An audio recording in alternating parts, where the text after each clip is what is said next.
You got a picture there, Dave?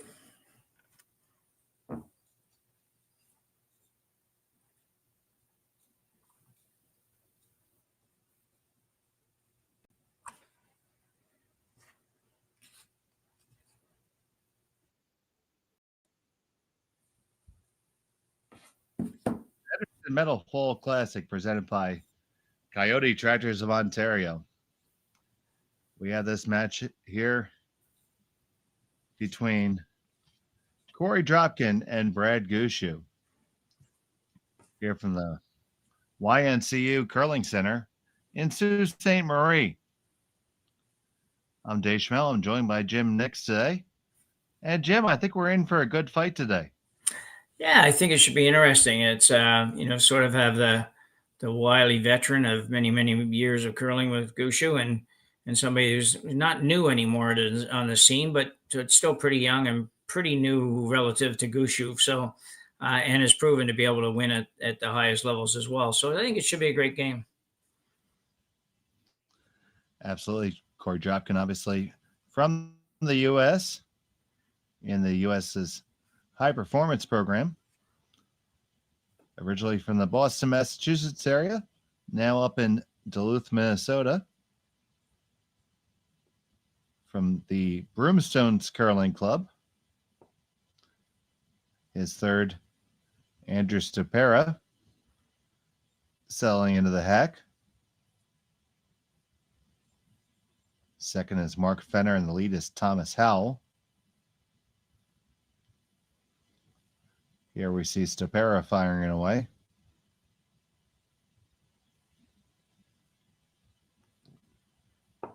That stone goes away with no problem.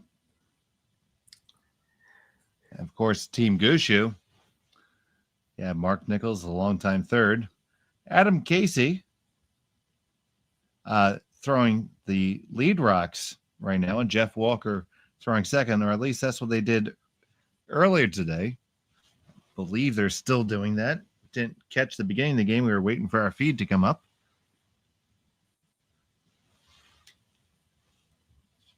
Yeah, Adam had a bit of an injury last week. His team Gushue with it.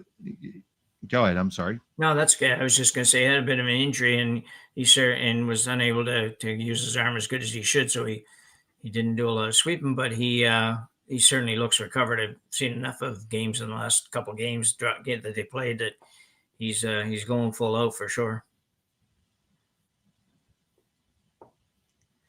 Absolutely.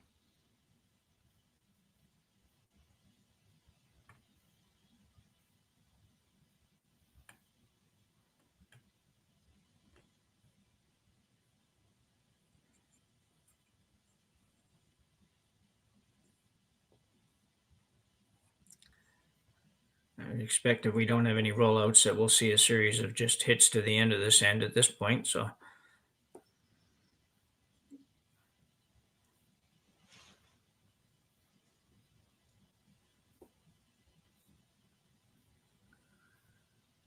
So Mark Nichols was able to call his last game, and he was on point with his takeouts, especially the up-waiters. They were fantastic. Yeah, he's just a super solid player.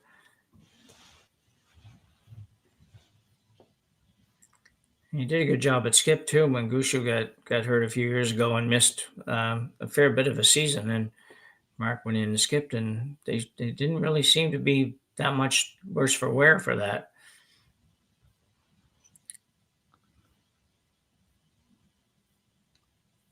We're still trading hits here in the first end. Both teams finding their way here.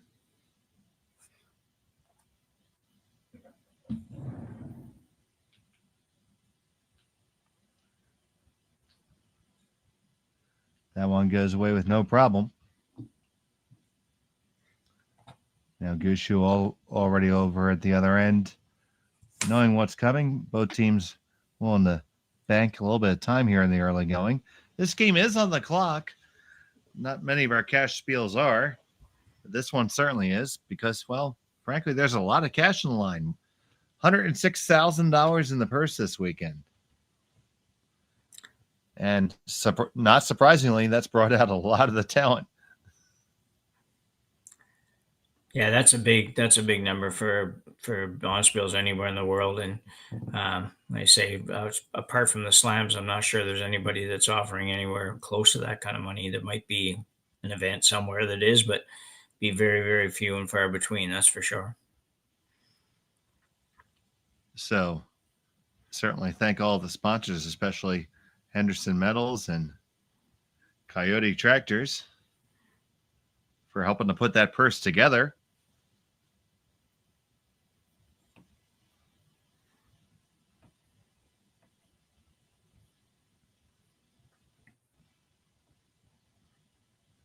So here's Korey Dropkin, the Massachusetts native.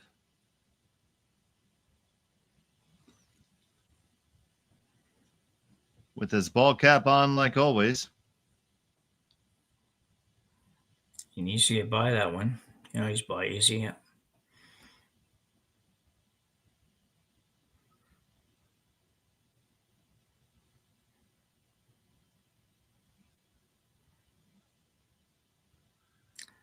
Yeah. Pretty good effort.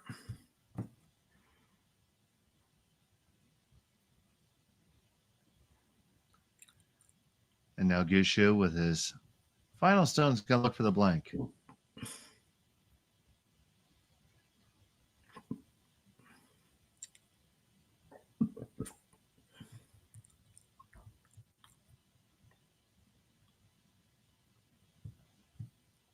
Figure he can see about half that stone.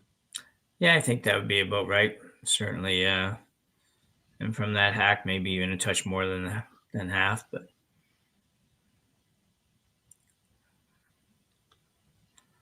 he looks pretty good.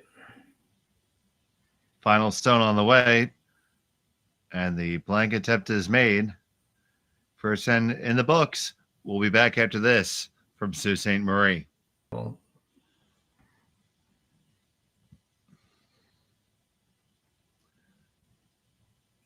And we're back here in Sault Ste. Marie. And number 2, Brad Gushue still with the hammer here. Scoreless game. Dave Schmel with Jim Nix. This match between Gushue and Dropkin. Adam Casey throwing the lead rocks this week.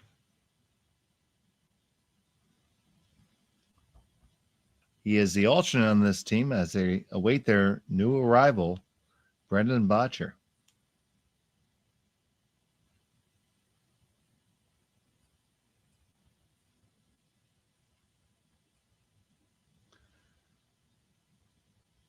Comes just under the center guard.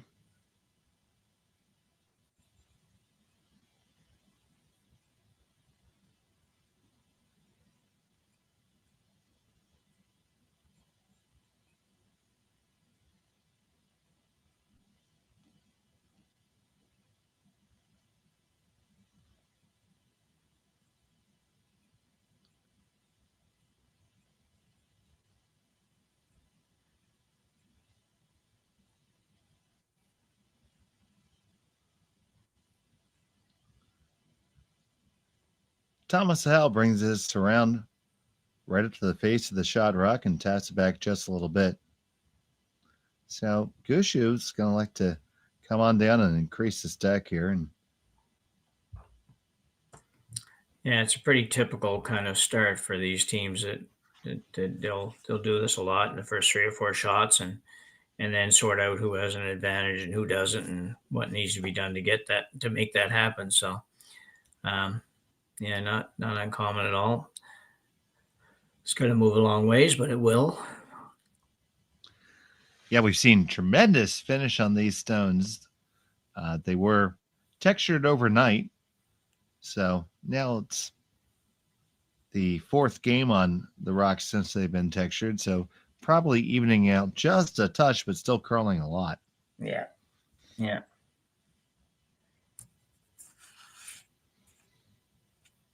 Yeah, I was surprised to hear that because I thought, well, they probably did them just before the event started, and that seemed really early to have to do them again or choose to do them again. But anyway, curlers like to curl.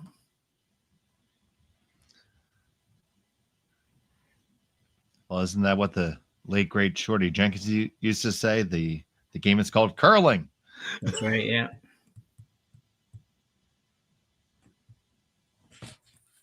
That's a nice shot there. Absolutely, Lee's Dropkin line too. They should have an angle here for the double if they so choose. Yeah, it looks like it's about a half a rock double, and I would expect that they would go after this. Jeff Walker. Not throwing a ton of weight. Casey on this hard. On the one, they're going to roll on over. Does the other one clear? It doesn't, but look at where that rock just sits. Pretty well buried. Maybe half exposed, but not too bad. Yeah, it's a good shot because it puts it, even if Korey's team makes the takeout, they're probably going to flop a little bit towards the other yellow, so it offers up the double for Gushue after this shot.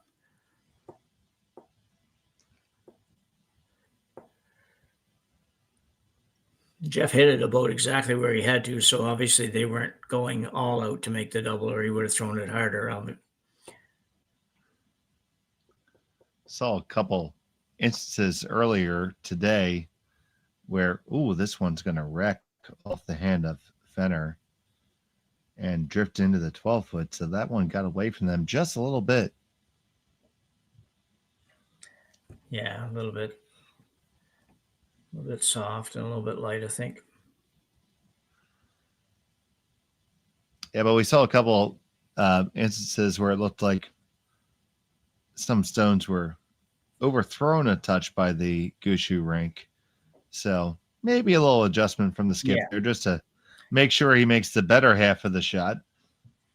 Because, each shot has a way to make it and a way to not make it. And as long as you're more on the good side than the bad side, you're generally okay.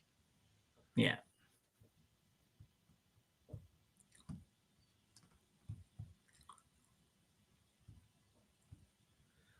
So now it is Dropkin on the back of the button. Gushue on the top four. He's calling for the quiet weight hit and roll from Andrew Ste.Marie. And I'll get this out of the way right away. A shout out to Aunt Sue and Uncle Bill, who are surely watching their nephew, Andrew Curl, this evening. Both members of my home club. So hello, Bill and Sue. A good chance for Dropkin here if they can make this right to be able to be in a pretty good position. It's got a curl, though. Not going to quite do it.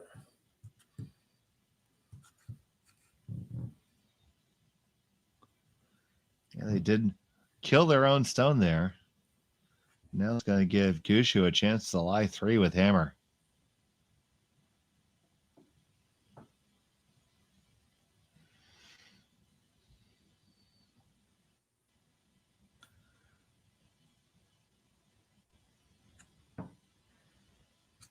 Yeah, the only saving grace for Dropkin is they should all be pretty bunched together, so he should escape or should have a chance to escape anything really dramatic in this end as far as score goes. But yeah, I was going to mention that to you, Jim. I was wondering if you ever thought, well, they might end up with that after this. There is a way to get that stone to go the other way. Yeah. But that one did jump on him. Yeah. Yeah, he won't be happy with that. Yeah, Mark looks a little surprised there. Yeah, a little puzzled for sure. So opportunity back for Dropkin. And here's Ste.Marie.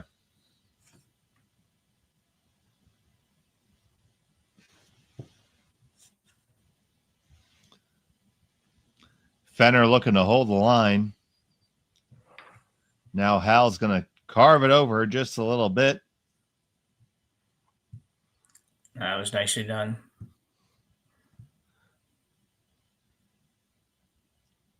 It's edge on edge, and you see Brad Gushue calling for the hit and roll under. You have to think that's still going to be accessible for Dropkin after this stone. Yeah.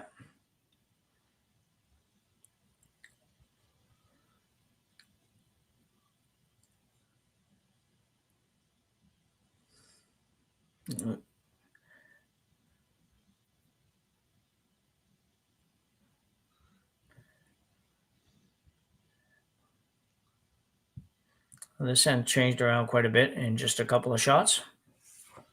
Oh, it certainly did. And I just noticed that Adam Casey is wearing a Jeff Walker jersey. Yeah. It's a good thing he's got the hair. Yeah. Yeah, you'd think a fifth player. I think they plan on him being the fifth player, that he'd have his own shirts, but I'd be saying, how about me, Skipper? yeah. Yeah. Trying to tell me something, Skip? Yeah. I just kid, guys. Please take it easy in the chat before you go crazy.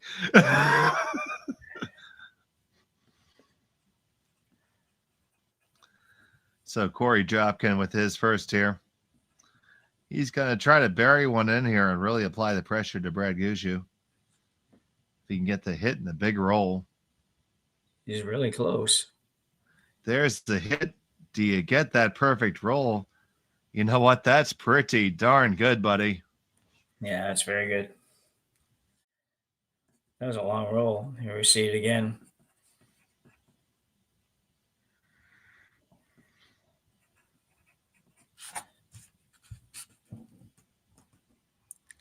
Yeah, super shot. Well played, well controlled, and I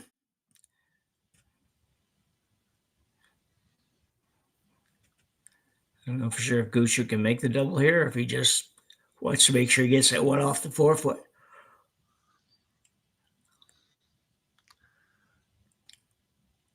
It looks like it can be made. It's surely not a gimme, though. No.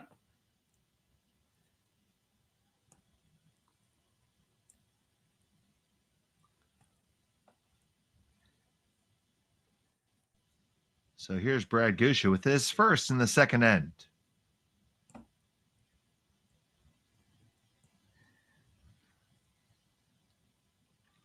Walker. Now the other Walker. Yeah. And they make the double and away they go. Did they get all the way out the hole? Not quite. It just hangs on to the side. Yeah, it's surprising. I thought that was going to go all day. So did I, buddy. I thought it was already gone. Yeah. So now Dropkin's going to be able to put the force on for sure here.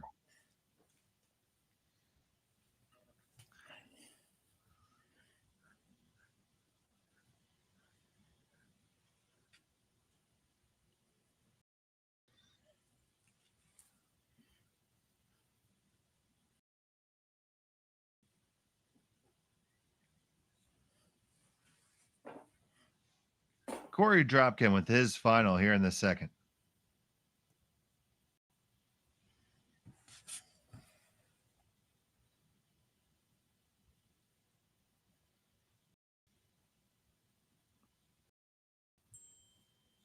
Fenner and Hal bringing it in. You're going to try to work it over, bury it, make it as difficult as you can. Parks it pretty much right on the lid. Yeah. Yeah, I think he has to probably move it a couple inches maybe to score. Can't quite tell where the button is there. Does look like the pin is covered by the stone. Maybe just by a hair. So Brad Gushue is going to go to his favorite intern here.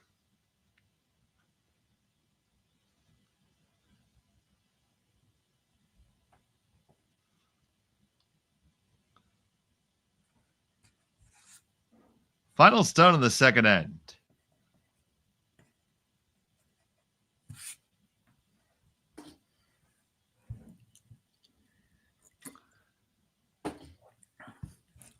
Needs to put it on the pin, has to move this Dropkin stone just a little bit. Casey trying to work it over. It needs to curl, it needs to bend. It's going to get there, move it enough and stay there. And one green, I think, yeah. Yes, it does. It's one green. They go out of the way pretty quick. So score 1 for Brad Gushue. 1-0 after 2. Here from Sault Ste. Marie. We'll be back on Curling Stadium. Usually. Yeah. We're back here at number 3. It was a single point for Brad Gushue. And now Korey Dropkin's going to have the hammer. They're throwing the yellow stones here in the Henderson Metal Fall Classic, presented by Kioti Tractors of Ontario. Yeah, good job by the Dropkin team forcing Gushue to 1 in that last 10, and good job by Adam Casey on Brad's last shot, because he went right from release to stop, and he needed every bit of it to get it to move over and to get it together there. So good job. Yeah, it wasn't just the curl. It needed it for the weight more than anything else, I think, buddy. Yeah, needed it. Yeah, for sure, yeah.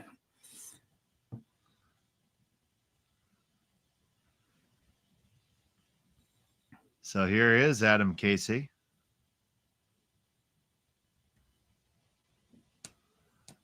On the lead stones.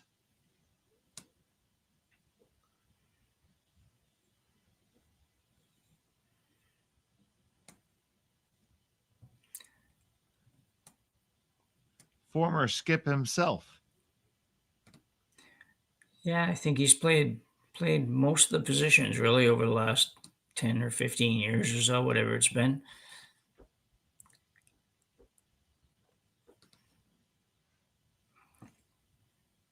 My daughter went to a curling camp that he was one of the instructors on, and him and Brett Gallant were both there, and they just loved both those guys. So that's one difference between Canadian curling and curling in the States. I had a friend of mine from Manitoba who is a member of our club, and he said, I'm a second. I've always been a second. I was trained to be a second rock. Yeah. And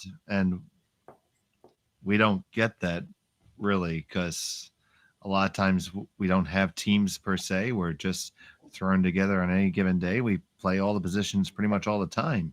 Sure, yeah, people might skip more often, but the whole fact that you're trained and say, oh, you're going to be a second. Yeah, you should be a second. Yeah. That doesn't make a lot of sense to a lot of people in the States. I won't lie. Yeah. Yeah.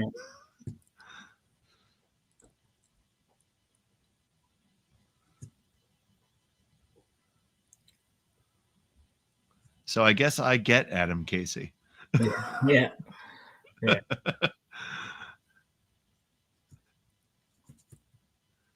And right now he's going to get that rock right where it needs to be. What a brush. Well judged by the front end there.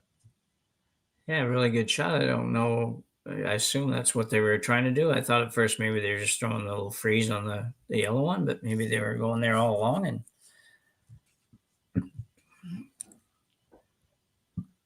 Korey Dropkin's going to try to move a few.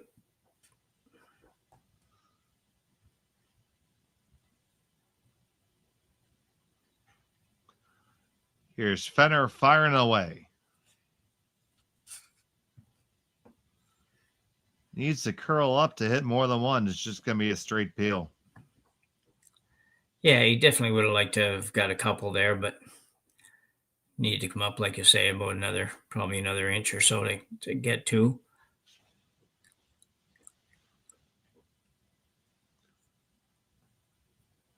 Going right into the same place, it looks like.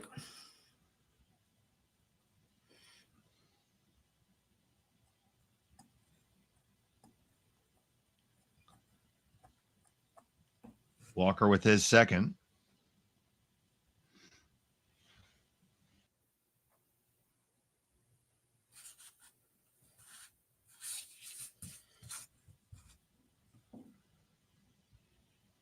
This one's going to be a little light. It is a little light, and it's going to wreck on that guard and move things around a little bit.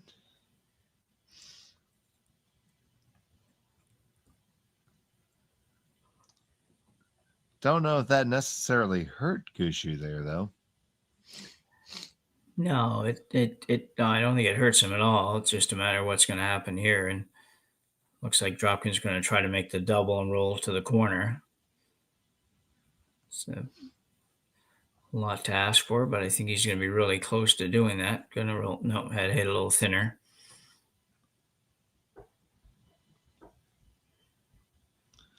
Not a bad effort, just a really tough shot.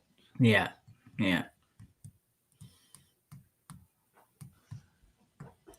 Sometimes those ones look really easy when the rocks are dead even like that, and they're whatever, about 6 inches apart, and that can be really hard to get rid of both rocks. You got to hit it better than you think you need to hit it sometimes to get rid of both.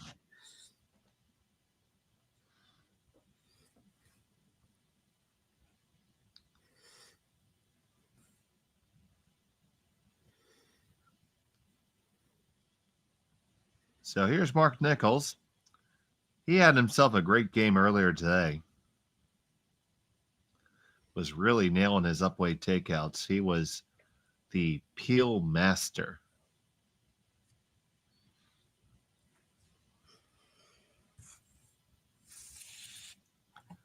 Casey, another big scrub.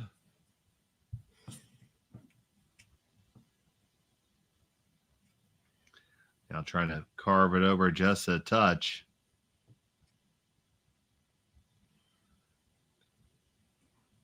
Pretty much what was requested. Yeah, that's pretty good, I think.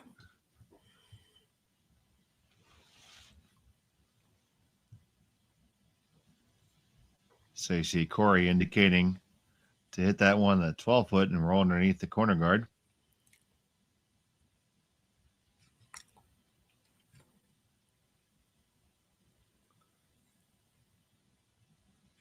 Which may help him in another couple of shots. It'll take a little bit of doing to get it to count for you, but this one's got to curl a little more.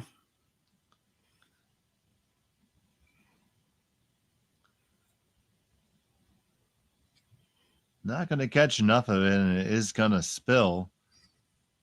So it leaves just one rock for Korey Dropkin in there, and there's 3 for Gushue.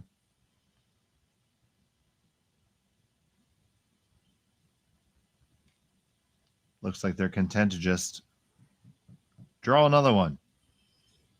Yeah, it's interesting. It's certainly, it's where the game is a little different at this level, because a lot of obviously club curlers would say, well, let's hit that, and then we're going to sit 4 or something like that. And it's like, yeah, but big picture, that might not be the best option. When you have players capable of removing 3 rocks with 1, yeah, exactly.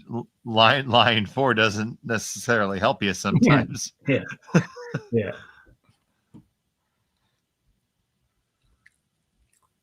And they are lined up pretty good for Ste.Marie to take a little run at this, but opting instead, it looks like, for the back line shot I saw.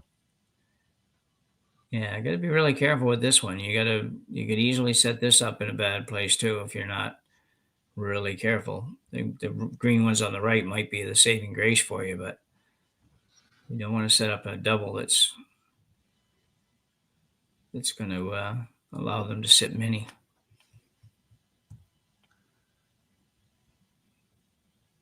This looks pretty good.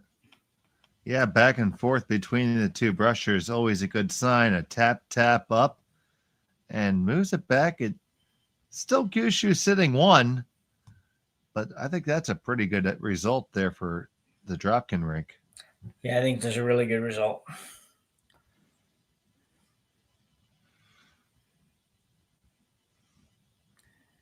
He's only number 2, but he's number 2 very close to being shot, and he's also above the tee line, and I think it's a nice spot. Yeah, lots of things that are good. So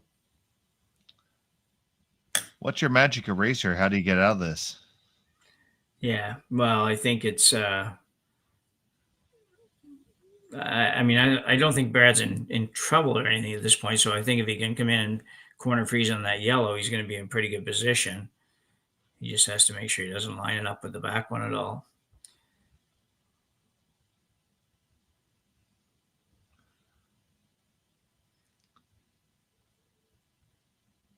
So not troubled, but somewhat concerned. Yeah. Yeah. That's fair.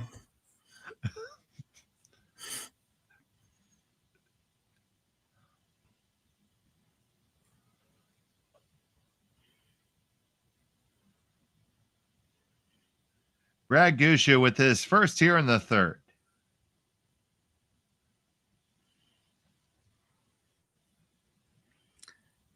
Be pretty sure he's going to be close. Oh, it's Casey really going holding hard. it past the guard. You can't overcurl. You don't want to wreck there.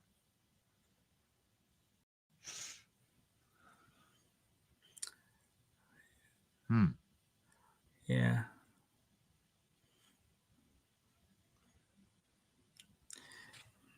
It's interesting. I think he's it just depends on what Corey's going to do here. If he can find a way to get to the green one, then he's got a pretty good opportunity. Just a matter of Do you how. think? Yeah. Do you think you could dig it out on the outturn side? Yeah, I think he can. I think it's I just don't know if he can move it far enough to sit 3 on the outturn. It's just, looking at it from here and recognizing we're actually even a little bit on the wrong side of the rock. But I think he can get to it. It just busts so hard at the end. I just don't know if he can get to it with enough weight to do a lot of damage. But really 2 is a pretty good score, so that would be fine. Just trying to see what he's looking at here. You saw Andrew reference the double off the rock in the 12 foot, but I don't think Corey likes that at all. No. Looks like instead he's going to elect to try to hit everything he can see of his own stone and advance things that way. Yeah, I'm not sure that the double off the outside one is, even though I don't know if it's time to play it, but it might be an easier shot than this one. He's got a lot of room to work with here. Well, if nothing else, you should be leaving one of yours close to the 4 foot, which you might be able to use with your last. That would be the saving grace I would think about this call. So here's Korey Dropkin with his first.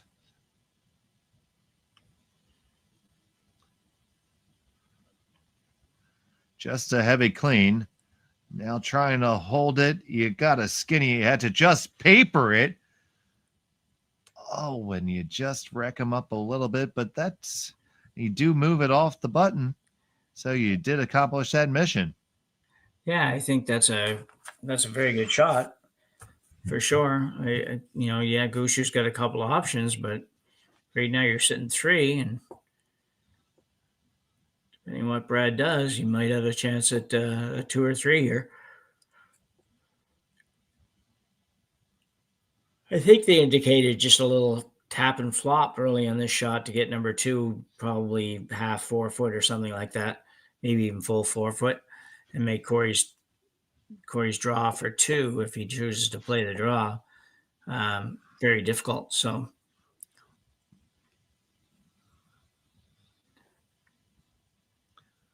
been a very interesting end thus far. And now Brad Gushue is going to want to make sure it doesn't get crazy.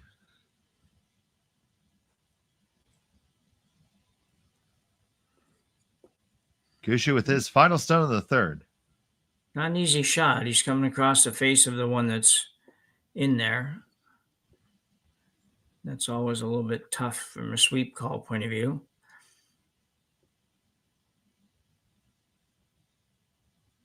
Ooh. That slides on by after the hit, and Dropkin's looks like he got a shot at open hit for 3. Yeah.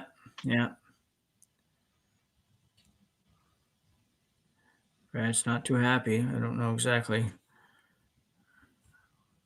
his thinking there is, but it's a tough shot. It's just tough when you're coming across the face and on ice it curls this much to match everything up and then get the sweep call right and everything else. It's just tough.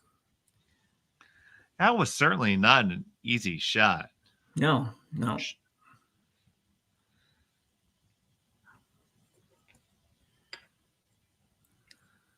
So Korey Dropkin and his squad from the U.S. with a hit for 3 here in the third.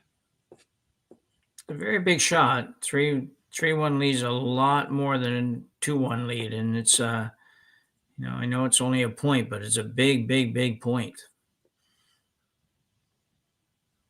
Final stone of the third.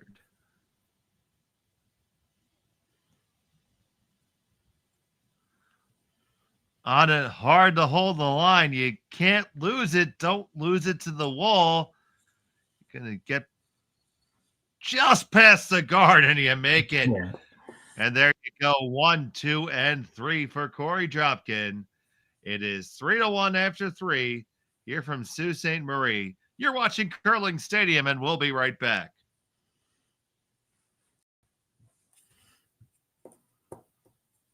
Nip and tuck game.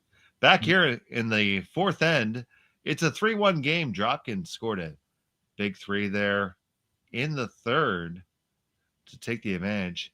Brad Gushue having the hammer here in the fourth end, throwing the green stones. I'm Dave Schmel, joined by Jim Nix.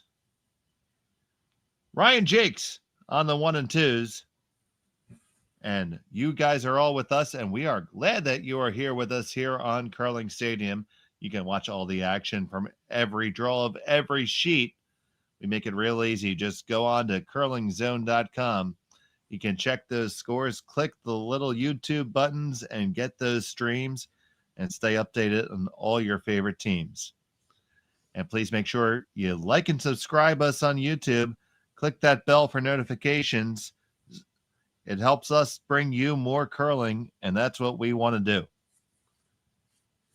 So fourth end here, Jim. Gushue needs a little bit of a reset and probably looks to score a deuce here, I would hope. Yeah, big end for Gushue. It's 2 is pretty big here. If he can get 2 and tie it up at the break, he'd be happy with that at this point. Wouldn't have been before the previous end, but I think you'll see him. He'll be very aggressive. He's usually fairly aggressive anyway, unless he has the lead. So I think I think he'll be going that much harder here. He's probably not in a great mood right now, so he'll try to take that on to the Dropkin team. Might be tough though. Korey's team's playing very well.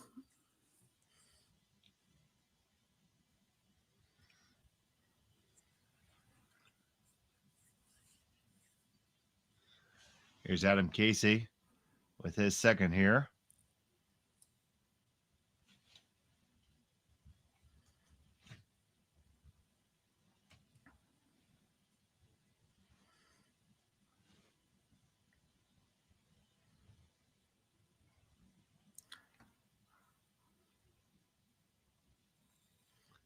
This one's just a little heavy again.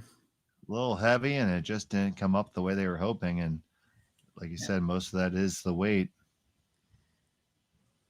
Yeah, that's just it's didn't miss it by much, but it's just a big mess here. Or big miss rather, because it just gets in a place where it's not going to do you any good. Anywhere a little bit short of that, and even top 12 foot would have been far better. Well, the Dropkin team is, Korey Dropkin does have a good resume himself. The 2021 men's national champion, silver in 2024, and bronze in 2023. So definitely has been around and been on the scene for a while. They used to go by the Young Bucks. Yeah. I'm not gonna call Korey old, but you can't say he's 22 anymore. Yeah. Yeah. 29 years of age at this point. Yeah. Yeah, that moniker stayed with them for a while, though. That was pretty much what everybody knew them by.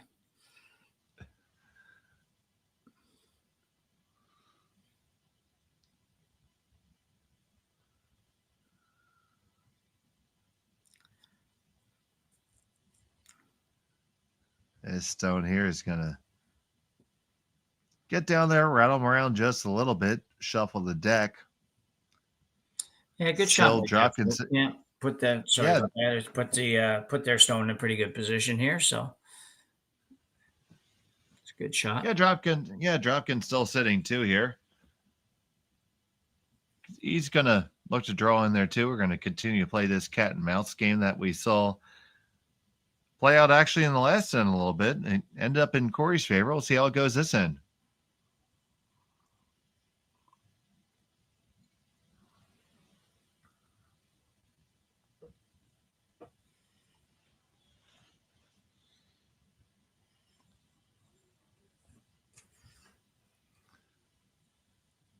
Fenner trying to carve this one in. Probably a little bit heavier than they were hoping for. Yeah, I think it cleared the back yellow enough that Dropkin could just hit his own onto the green and remove it without too much trouble. But interesting to see what Brad's call is here.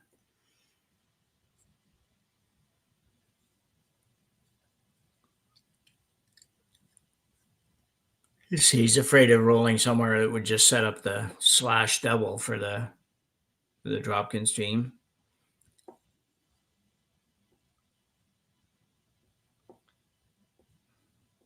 I think that would they're having a pretty good good conversation about this. So, what do you think are the biggest concerns here? You say the slash double, so if you're worried about that, where are you going to put it instead? Well, I think where Brad just indicated, you can hit that and roll just to the outside a little bit, still sit in decent position. The other option I thought was the top one, just tap the green one a little bit and just change the angles a hair so that you're not lined up on both of your greens sort of thing. So, or both your yellows rather. That should be okay. They will make the double take out there. Does Jeff Walker. It's Gushue, line 2. With no real double to speak of, I think it's it's not really there's not really a double there, so that leaves Brad in a good position to sit 2 after the next shot too. So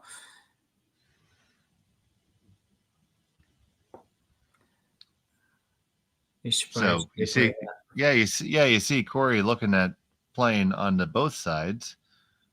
Now electing to throw board weight here.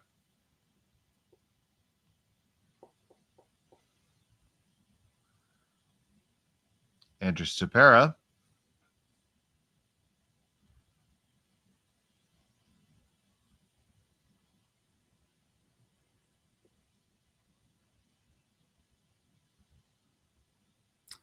This could be real good too. Sit right there.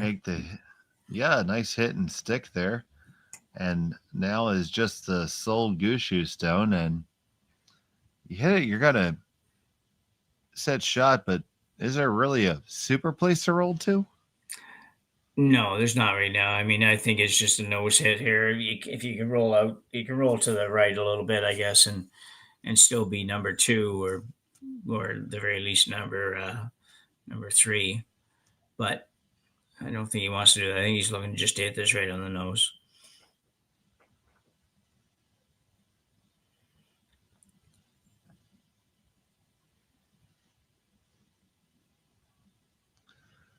Trying to work this over to get to the nose, and they will indeed.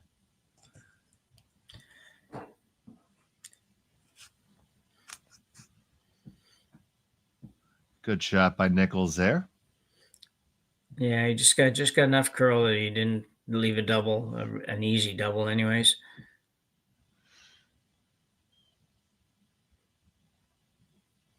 Now you see Dropkin. He's going to make a play on the run back, it appears. Yeah. Indicating peel weight.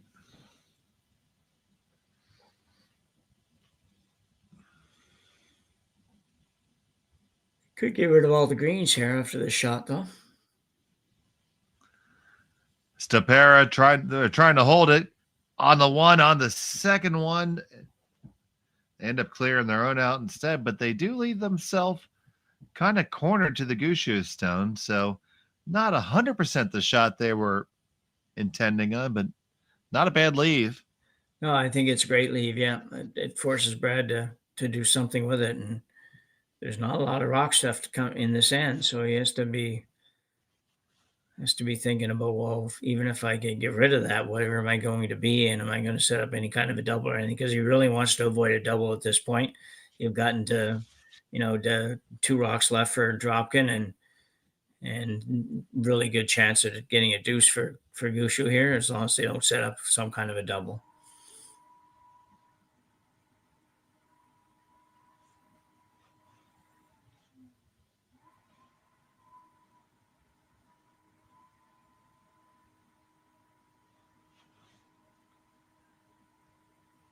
Trying to work this stone over. They want to cross the face a little bit. Now, do you cross it too much?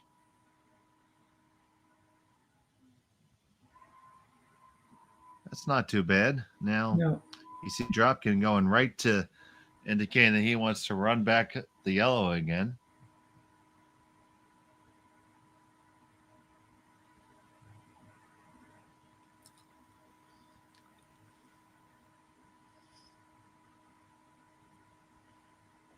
Gonna do that. That was his first instinct, and usually you want to go with your first call. That's generally the shot that you want, right? Yeah. Yeah, it's a good way to think about it. If you're having had a hard time deciding, and I'd say 9 times out of 10, your first thought was probably the best thought. So, and usually the one that you feel like you like to play, even if it's not the right shot. So, it's a good way to think about it.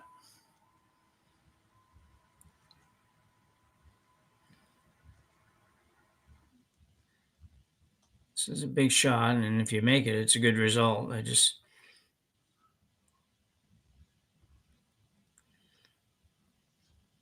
Whoa, yeah, that was pretty good. I will say, indeed, my friend, they all move, and it's only a Dropkin stone left in the house. How about that?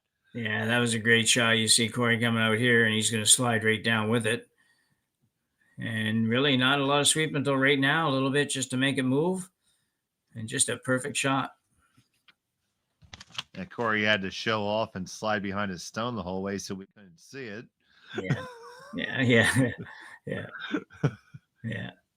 It's you don't see people slide that far too often anymore. Everybody's knees are too sore for that. You saw a big smile on Korey's face there in the back. Yeah, that's well deserved. Yeah. Well deserved. That was a hell of a shot. Yeah, exactly. Yeah, you can't take that one away. It was it looked like he would at least be pretty safe to keep one of the green ones around.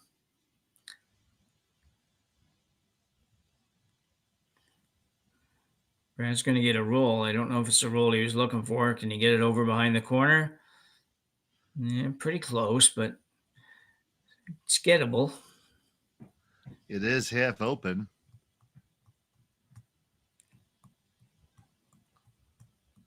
And heck, if you're going to throw that run back triple or quad or whatever the heck it was, you better be able to make this. Yeah. Yeah. I lost count as to how many stones moved there. Yeah. Well, he's going at this like fairly firm too with that ice. So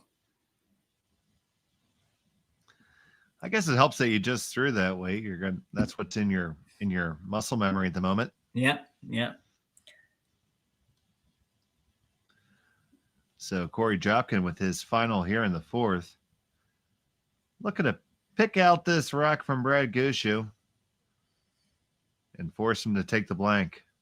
Although it might be a split if Brad wants to take it on, but let's accomplish this one first. Yeah, I don't think it. I think it's a lot further out than we see in this picture, so I don't think it's really there. Waiting for it to curl. This one looks pretty good. It's going to clip it, and away it goes. Nice shot by Korey. Yeah. Yeah, it wasn't, for these guys, it wasn't a real hard shot, but it wasn't a gimme either. You could only see probably 3 or 4 inches of it, and it wouldn't take much to miss it, anyways. And with that, Gushue has delivered his final stone. It's a blank end.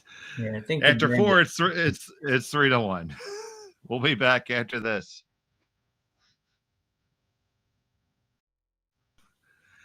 Back here, end number 5, Dropkin versus Gushue. Gushue with the hammer here, trailing by 2. With the hammer, and when we get a moment, we're going to take a big shot at what changed the complexion of that last end. Yeah, one more look at this, and this is a tremendous shot by Korey Dropkin. It's not an easy shot by any stretch, and if you don't make it, you could be looking at a 3-ender. Instead, he makes the run back, gets both greens, and nothing but yellow left in the house.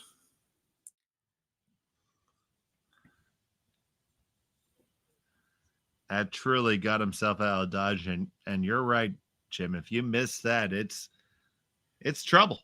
Yeah. It's almost a gimme too, and you're gonna have to do something good on your last one to be able to prevent a 3. So, great shot. So Gushue's got some work to do here. He's only down a couple, but the ends are passing by here.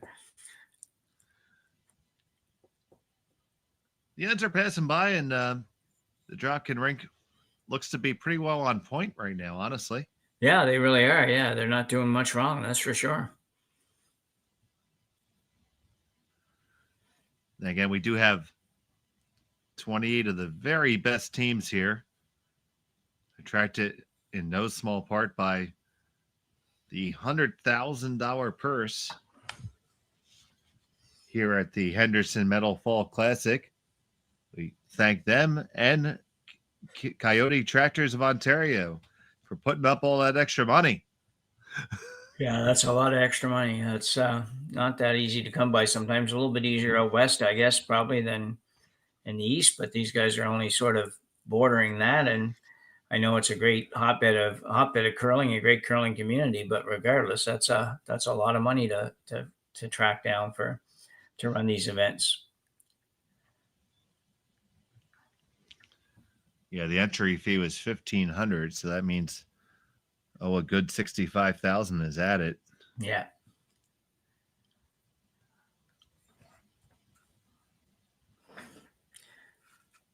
Yeah, I mean, if just entry fee alone at $42,000, that would be not a bad purse for most bonspiels. So to go out and find another $65,000 is an impressive job by whoever was in charge of doing that. And for those of you looking for score updates, we'll get them to you in just a minute, but you can always grab them right at curlingzone.com. All the updates from all the sheets are available, and all the streams, all the links, we make it nice and easy. You can click right on the little buttons, and you'll get right to the stream of the game you want to watch. You can keep track of all your favorite teams. Jeff Walker now being asked to play the out-turn freeze to the rocks in the house.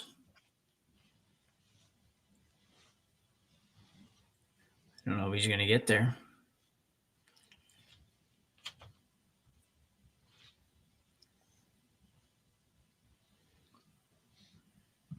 He does get it right there.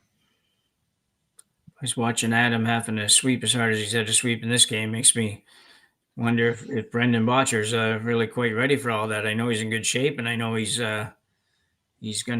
will be able to get to there, but it's going to be tough at first. They wear you out a little bit. So it's, I don't know when he's joining. I don't know when Brendan's joining these guys. We've talked a lot about the new addition to the Gushue team, and Brendan Botcher, obviously a tremendous shooter, to make everything for you. And his adjustment, he's pretty open on that. And same as Brad, both have talked a little bit about there is going to be an adjustment time and an adjustment period. And really, if he can become a good sweeper, which he probably already is, to be honest, a little bit of a myth in these days where the skips can't sweep. So um, true in some cases, but most cases it's not quite the truth. So it's going to be an exciting time watching what happens there. And I know everybody has opinions on it, some positive, some negative, but these guys they think these things out pretty hard. So it's going to be an interesting addition. And I do agree with you with that being a myth. I mean, Brendan's played a good amount of mixed doubles, so you certainly have to sweep in that game. Yeah, you do, and you got to half the time run up and chase it down before you sweep it. So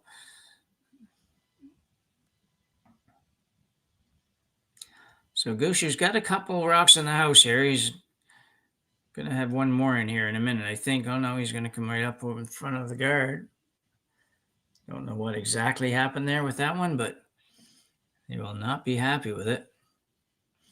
A quick look around the rings, Jim. We have Epping 2-0 over McEwen. Schuster 2-1 against Mike McEwen. It's Mike McEwen with the lead. Morizumi 3-2 over Brad Jacobs. Maeda 5-0 over Simmons. And Abe 4-2 over Kui. That's interesting. Kui's having not a good weekend so far. So that is a C event game. So yeah, loser of that game will find their weekend ending. Yeah, another team that's waiting for their fourth player to be able to make a to join the team basically. So Adam Shlinsky is playing mixed doubles this weekend as well. I think on the U.S. side, I think if I remember right. But anyway, he's playing mixed doubles and wasn't able to make this, but he'll be joining them for probably their next event, whatever one that might be. But these guys play a lot, so it's probably next weekend or the weekend after at the latest. Here's Mark Nichols with a stone on the way. Casey tried to hold it on. You might be able to get them all to go right now. Hit the one. There goes 1, 2, and 3. They're all moving. Do they all go? And tell you what, that's a great shot. He's sitting two. Two of them go, and you leave yourself sitting two. Once again, Mark Nichols on the hits.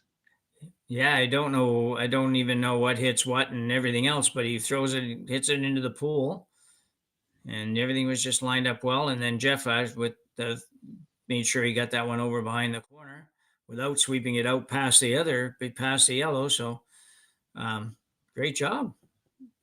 The doubles here return though for Dropkin. It's pretty flat, but I think it is there if you want to throw it with enough force here. That is going to be the call for Andrew Ste.Marie here. Yeah, there's very few competitive players that can't throw the high hard one anymore. Some better than others, but he's probably pretty close with this. On the one, work on the way over, and bang, bang. Not only do you make it, well, you didn't clear it, but you got two under cover. That's just about as good enough. Yeah, you'll see it again. These guys just make this look so easy. This is not an easy shot. These rocks are pretty flat. You got to hit this solid to get this over to the even to get it in the neighborhood of the green one, and he makes it really easily and get the perfect roll. And like you say, Brad really can't do anything with those rocks over there. He's going to have to come around the front, I think. Looks like an out-turn draw around, so still an opportunity. He's got guard to work with, so still a chance for Gushue to manage to manufacture a deuce here, but they're going to have to make three really good shots in a row, I think. Right now, both these teams are making it look easy in this end. Yeah, they are. Yeah. I assure you it's not. No. Hitting one rock is hard sometimes these days. Adam Casey working this one again. Adam's pretty much going hard on every shot. They really need to bury this. They want to make sure that they get over there where it's a little bit difficult for Korey Dropkin to remove it. It's one of those times, I think, too, Dave, where, our theory always is, well, let's make sure we leave it above the tee line so they can't freeze to it. And when you're down 3-1, you're trying to manufacture 2. Sometimes you just have to say, we got to bury it. I don't really care if it goes behind the T line. We're going to need a break somewhere to score, and let's see if we can make it happen now. That's a really good point, Jim. I was going to ask you about that very same thing. You took the words out of my mouth there. Oh, sorry about that. No, it's okay. I hope they tasted good. Yeah.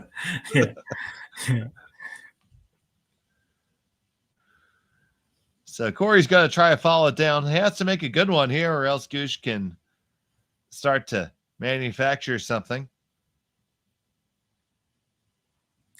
Korey's having a pretty good game so far, so I would expect this to be very close.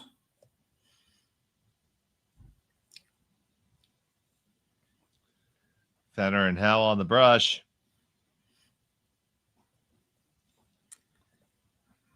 Sweepers back and forth, back and forth. He's got to be in the neighborhood. That's usually a pretty good sign. Needs to find its way home, and that is not too bad at all. No, pretty good. I think it could have been a little bit better. I think they just kind of got a little excited on the brooms, but I think they could have got it a hair over and a hair shorter and would have been better, because I think Brad can remove this. It's not easily, but he can. But he'll leave Korey Dropkin the exact same shot, and if Korey makes it good, then the end's over for Gushue. So, but Jim, would you ever give a thought to looking at the other turn here? In turn side, yeah, I have to have a look at it here.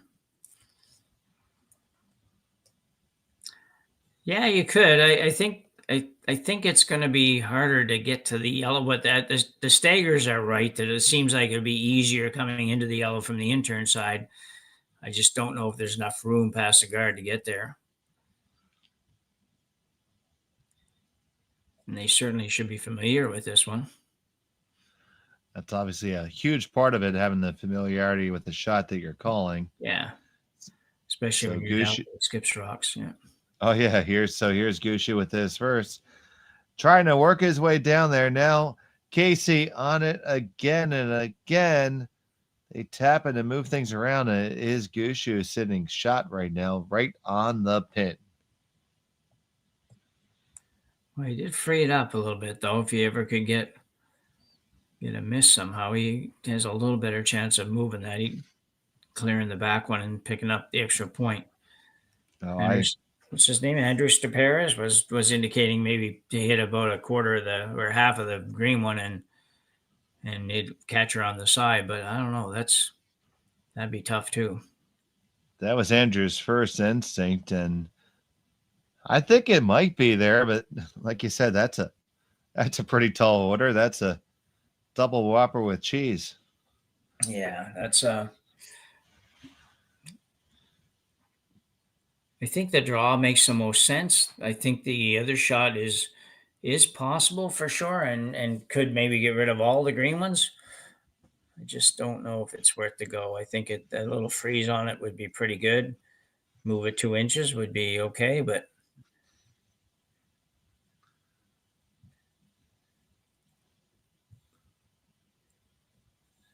little help from second stone, is it? Mark Fenner? Yeah, that's Fenner coming on down to give some input.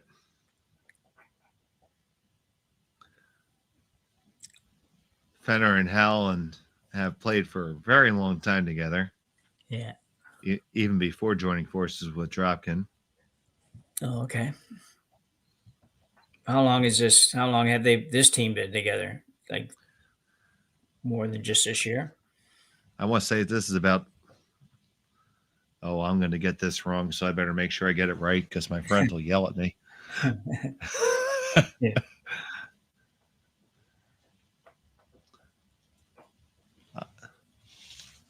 I had to guess they'd be like everybody else. They would have tried to do it in term ready for the quadrennial.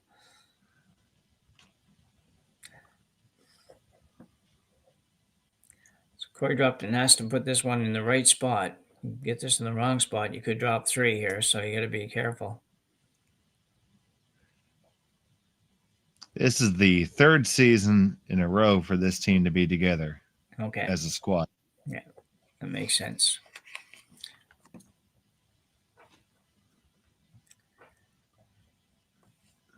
The year prior, as opposed to having Andrew Stopera, it was Joe Polo throwing third, lending his tutelage, so to speak, to Korey Dropkin. I do remember that being the joke, that he was the old man amongst the young bucks.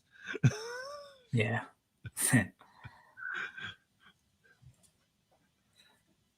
was the young bucks and Joe. Yeah. And he had, I don't know if I just don't even know if I'm imagining this or not, but he had kind of sort of semi stopped playing for a couple of years, hadn't he, Joe Polo? Yeah, for a little bit, yeah. Yeah. So Gushue has to make a good one here.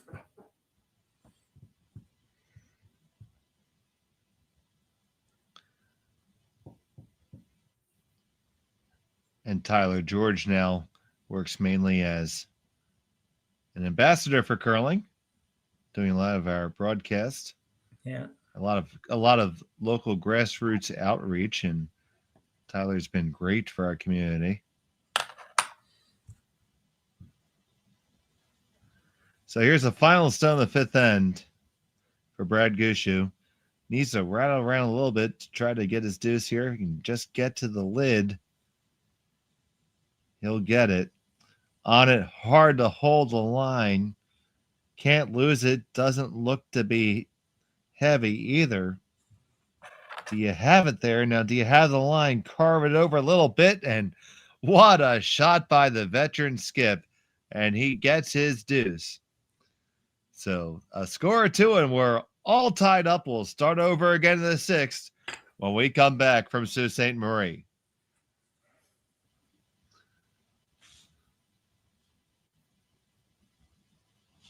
We're back here at number 6. Apologies if misspoke. Fenner's the lead on the team.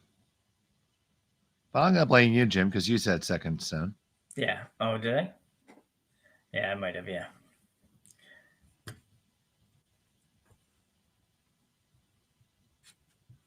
Yeah, that's Fenner that threw it, and it was Hal that came down. I got my boys confused for a second. I do apologize. Okay. Mea culpa, mea maxima culpa. Okay.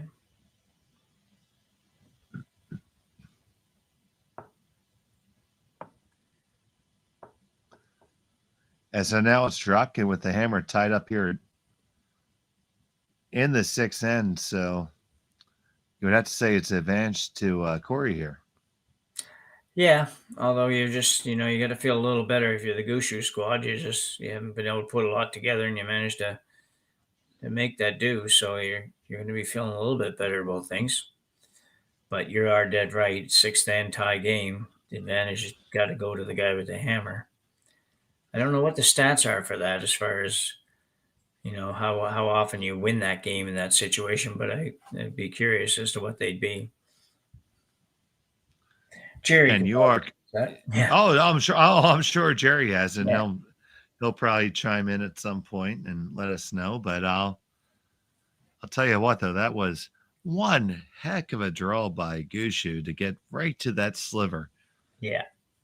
And we were talking in the break about how many times we've seen him make that draw just to like the side of the pin. Yeah, it's a lot.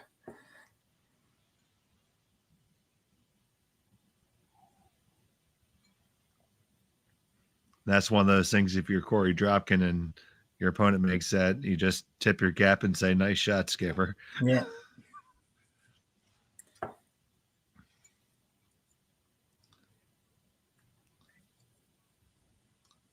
I was never mad at losing a game where the other guy made all the shots. Yeah.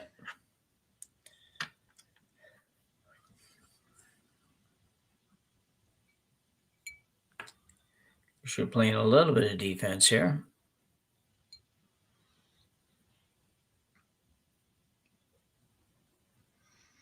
The run back does not remove both stones, but not a bad leave. Yeah, good result. Yeah.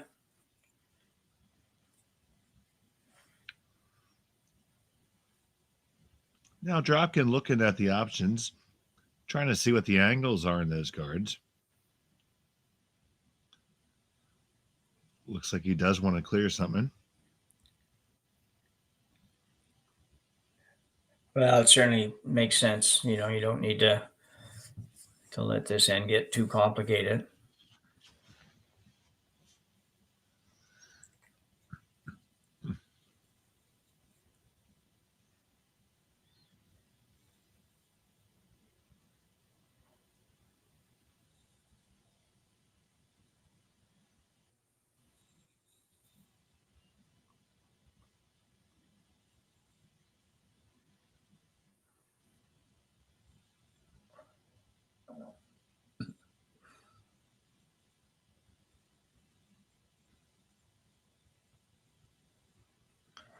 So that mission is accomplished there. So if you're Gushue, are you pressuring hard to force Dropkin to a blank here? Yeah, I think. Yeah, well, you'd love to force him to blank, and at the very least force him to one. Although he wouldn't be terribly upset with taking one, but he wasn't quite sure what Brad was going to play here, so he's on the guard. He's actually going to try to guard the green one, even though it's not shot right now. He's hoping it might be at some point. That's a good draw, good guard.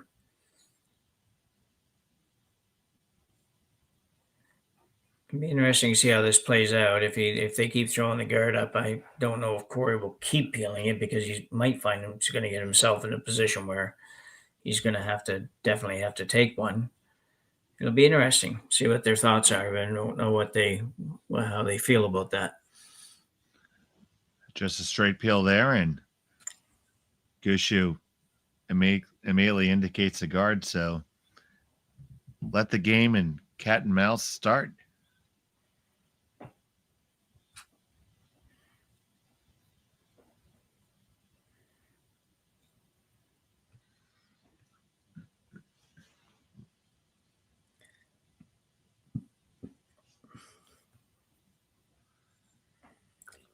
Stone on the way from Nichols. Needs to curl over a touch. Also looks to be a mite heavy. Yeah.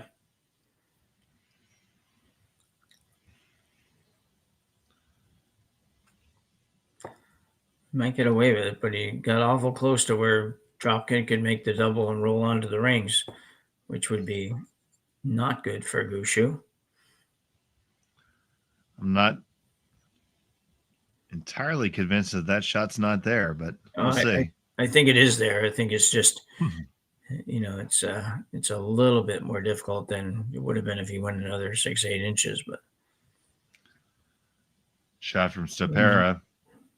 There's the double, and can they spin it on? Yes, they do. Not very well played shot, that. Bad error by Mark to go that deep.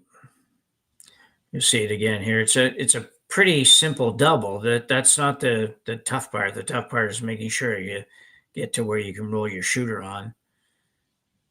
And they just did that just perfectly. It's couldn't do it any better.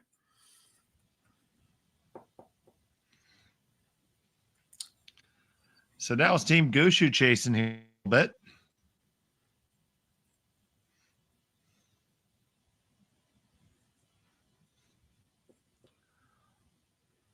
All the hard scrubs seem to be on Adam Casey's side tonight. I know, don't they? Every rock that has to be swept, it's Adam sweeping it. So it's a good shot by Mark. He needed to get a little more of a roll, but it was a good attempt. Bad part for Gushue here is that no matter where these rocks go, really at this point, the double is not going to be an easy double.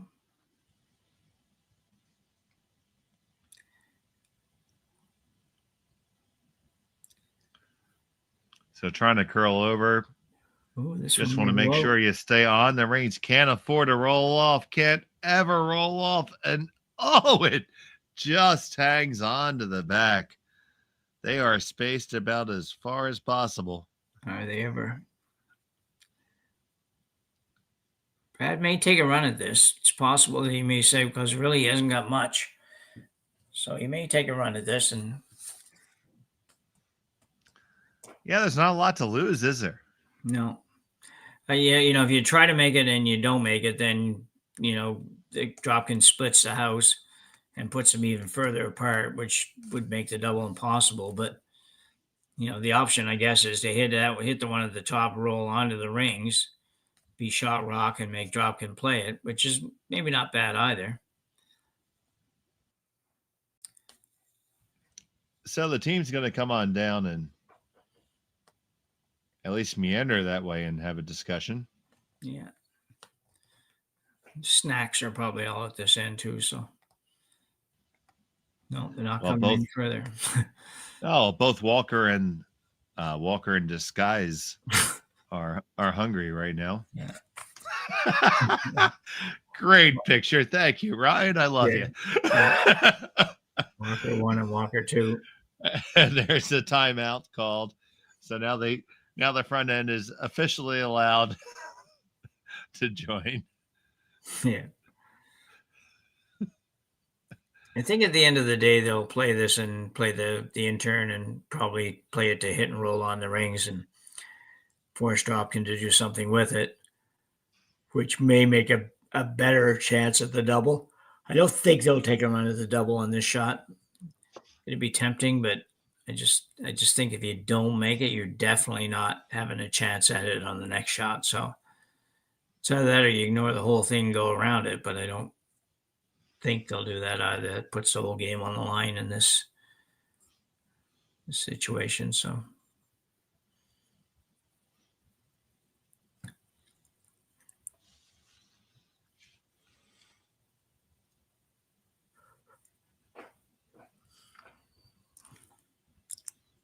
if you could get over there in a position where Korey couldn't necessarily play, the hit and roll back to the center, that would be a successful shot for Gushue. Because then Korey hits it on the nose or hits and rolls a little to the left maybe and sets up a much easier double.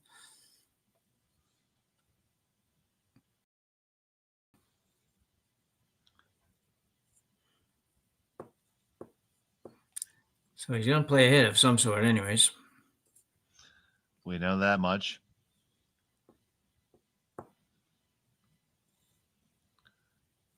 And I believe during that discussion, they solved the problem of cold fusion. Yeah.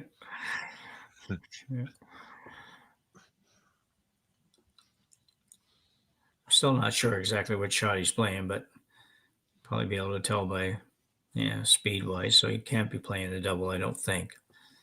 Must be playing the hit and roll to the left as we look at it here. Shockingly, Adam Casey is hard on the brush. Yeah, is he ever? Yeah. I never really knew Adam was that good a sweeper, but that's a great shot. They get the hit and the roll over. You're right. It's going to be tough for Korey Dropkin to hit that and move all the way over. The shot's certainly there. There's room. But good shot there by Gushue.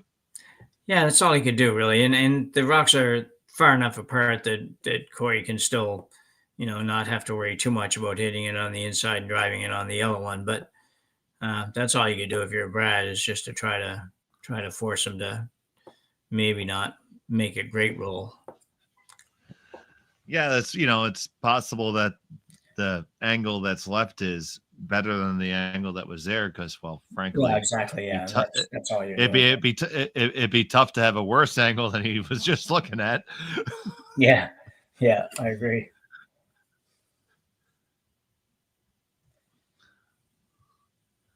So here's Korey Dropkin with his first of 2 in the 6th end.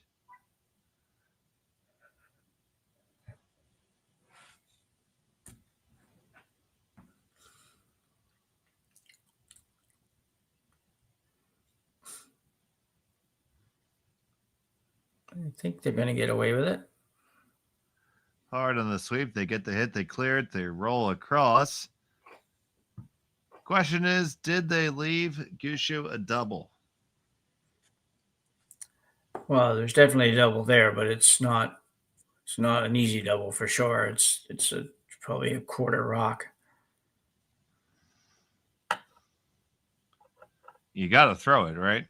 I think so. Yeah, there's just you just don't have anything to make Korey's shot hard at all. Like I mean, yeah, if you make a perfect roll, you get to the tee line in front of that yellow one, but that would be a perfect roll, and it still wouldn't even make it impossible for Dropkin to get his two. So I think you got to take a run at this.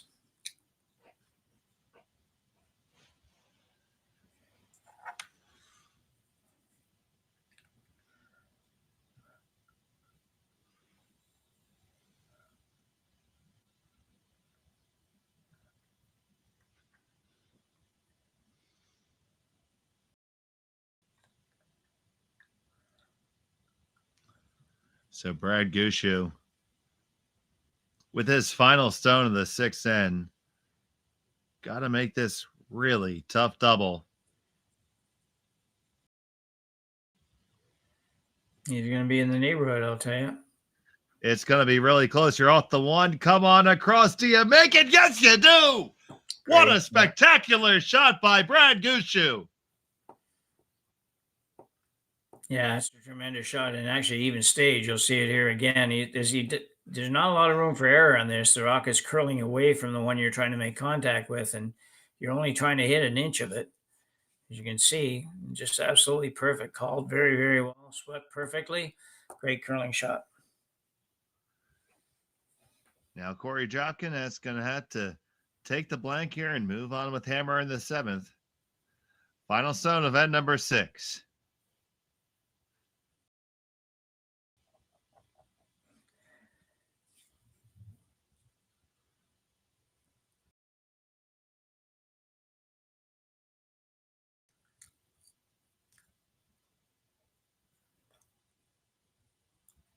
And the blank is in the books, but what an end that was. And we're still tied up after 6. Hold on your hats. We got a good one here in Sault Ste. Marie. We'll be back after this on Curling Stadium.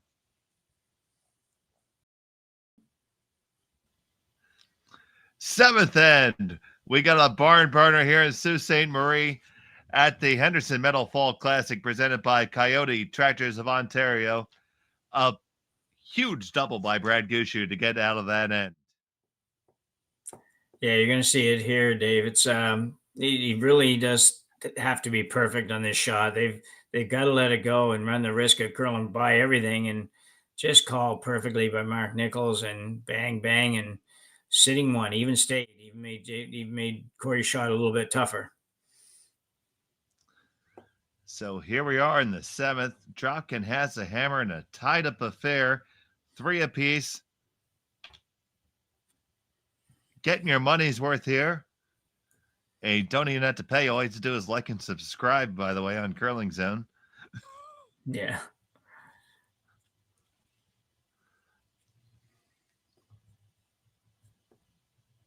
So yeah, the center guard up, and Gushue's going to come up right on down to shot stone. So mentally, you have to not let that deflate you if you're Korey Dropkin there, because you had to feel really, really, really good about where you were there. Oh, absolutely. Yeah. I mean, it certainly is a little bit of a downer because, I mean, you get 2 there and you just forced a 1 or even forced a 2. In the 7th end, you got hammer going home. What more could you ask for? You're playing Brad Gushue, number 1 or 2 team in the world. So, it's certainly a bit disappointing, but at the end of the day, the blank is probably something you were quite ready to accept going into that end. So you just have to try to park that and just live with what the end result. And it's not like you gave up points or anything. So it should be okay. I think they'll deal with that okay.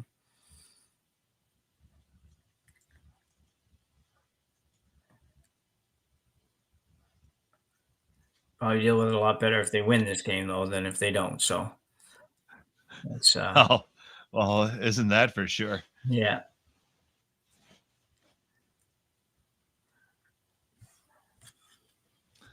I'd like to thank all of you who are joining us here on Curling Stadium. Thanks for taking the time out in your day to join us. We truly do appreciate it. You can catch all the games, all the action from every sheet of this spiel. This is a big one. We got more than $100,000 in the purse. All the scores are available on curlingzone.com. Just click right on there. You have all the buttons. You can watch all your favorite games. Hit our YouTube page. We have playlists for all your favorite teams. Check them out. You can always stay apprised. You're never going to miss a second of the action if you follow us.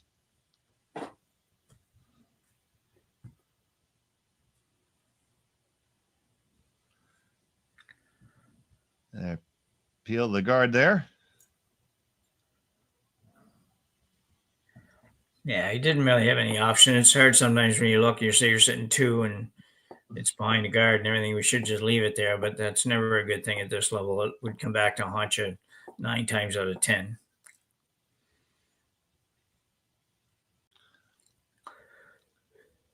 So now, with this up, now without guards, do you think Korey would ever try to blanket again? Oh, yeah, for sure he would, yeah. Just might be hard to get to there. Oh, obviously, Brad's going to have some other plans, that's for sure.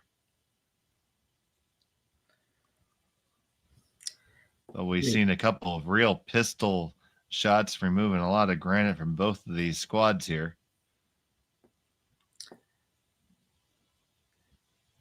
Yeah, it seems Korey's content with just removing the guard as well on this peel. And the only way I think you're going to get to a blank is if he chose to run one hard back into the pile and eliminate a few rocks.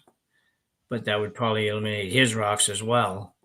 And maybe only his rocks. So I think I don't think he's going to do that. Here's another straight peel.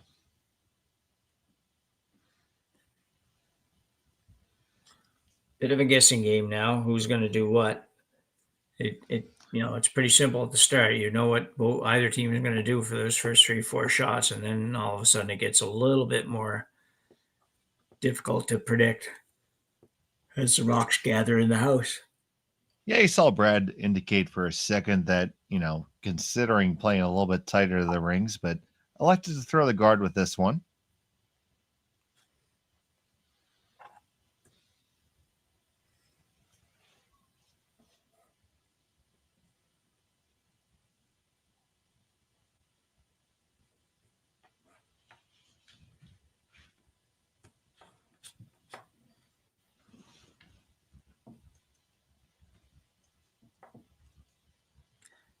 This one could be interesting.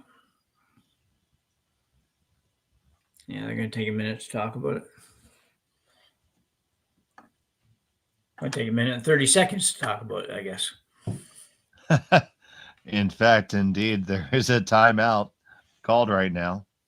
So you see both teams with sufficient time available. 2 timeouts are being afforded to both squads here.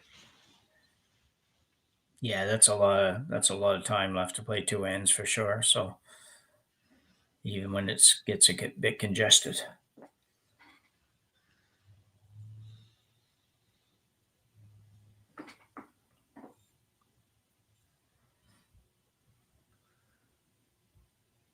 So we see Ste.Marie and Fenner. Now Hal's going to get an invite. Yeah.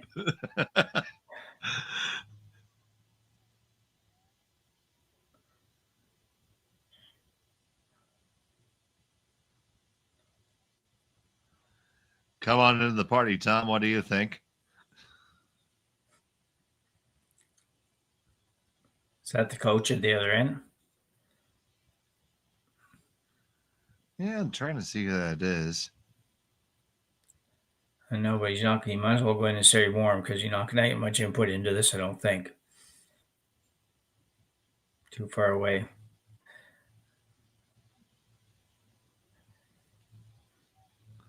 I wouldn't be surprised to see him run the one that marches through, really. Run it into a little bit into the pile or into half of the pile, if you will, and get rid of a couple of rocks, and you're probably going to lose one of yours, but the only problem with that, I guess, is you could get forced to one, but you could get forced to one either way, so I'm pretty sure he's going to run something back. Yeah, I think it is time to make that call. Yeah.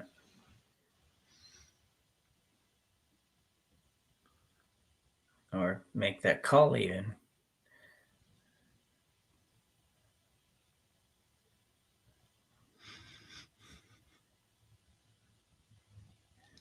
So he's going to play that. I don't know. Maybe he's just playing the straight peel on this. It doesn't. I don't think he'd run it into that rock. I think he'd run it into the other green rock. But so it might be just a straight peel. And it is a straight peel. That was certainly the call.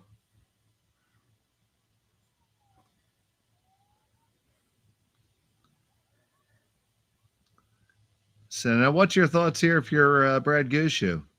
Well, I think you're You one know, rock away from coming around that stuff. I think it's probably going to be a guard here, and then on the next one, I'd be awful tempted to throw the intern around that pile of rocks there and just go to the back of the forefoot because the yellows would be lined up in such a way that the stagger would be right. You wouldn't really cause yourself any damage if you had to remove them on the next shot.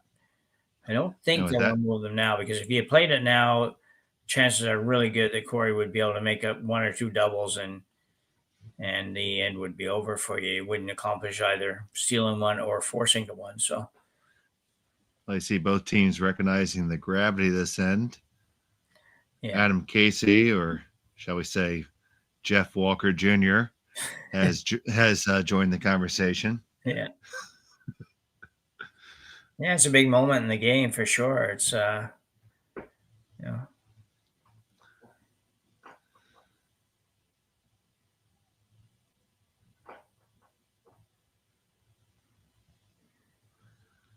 Ultimately, this end most likely will decide it, I would think. Yeah.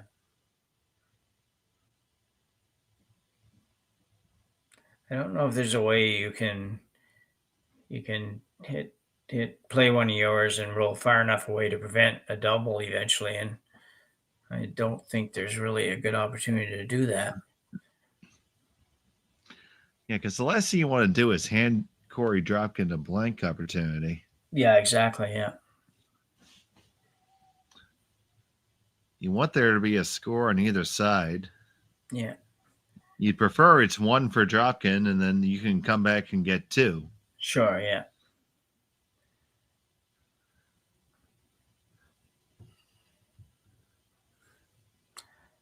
But these teams have been extremely evenly. These teams have been extremely evenly matched. Deuces have been hard to come by. We've had a 3 and 1 deuce and 3 blanks in this game. I know it's hard to believe. Like Korey's team, well, both teams haven't scored much, but Dropkin's only scored once, and it just doesn't feel like that. It's like it feels like they've had more opportunities and scored more points than that. But so here's the come around that we just talked about. I thought this might wait one more shot, but they've chosen to play it now.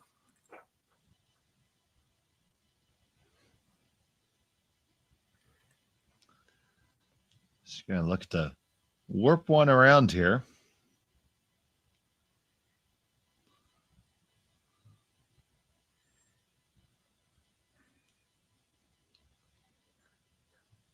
And the shot's away from Nichols.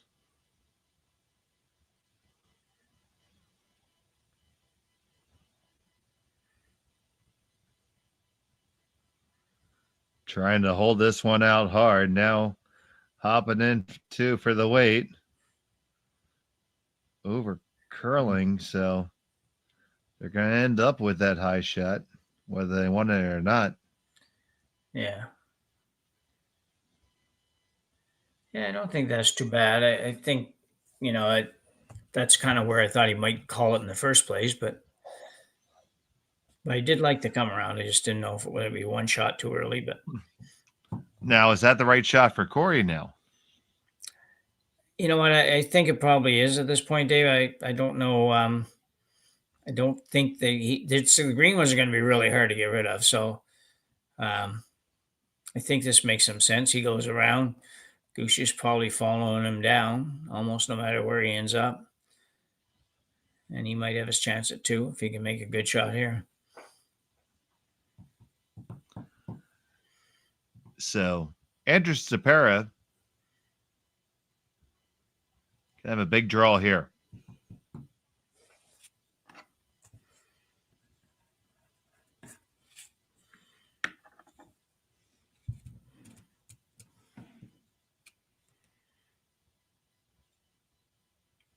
Guys are working this really hard. And holding it for line and for weight. Gotta get it around. They are not going to get it around. It is going to wreck. Well, that's interesting now for Gushue. That certainly, if anything, helped him a little bit. Tell me if I'm crazy, but if you smack the living daylights out of that, don't they all go? Yeah, I think that's what Brad's thinking too.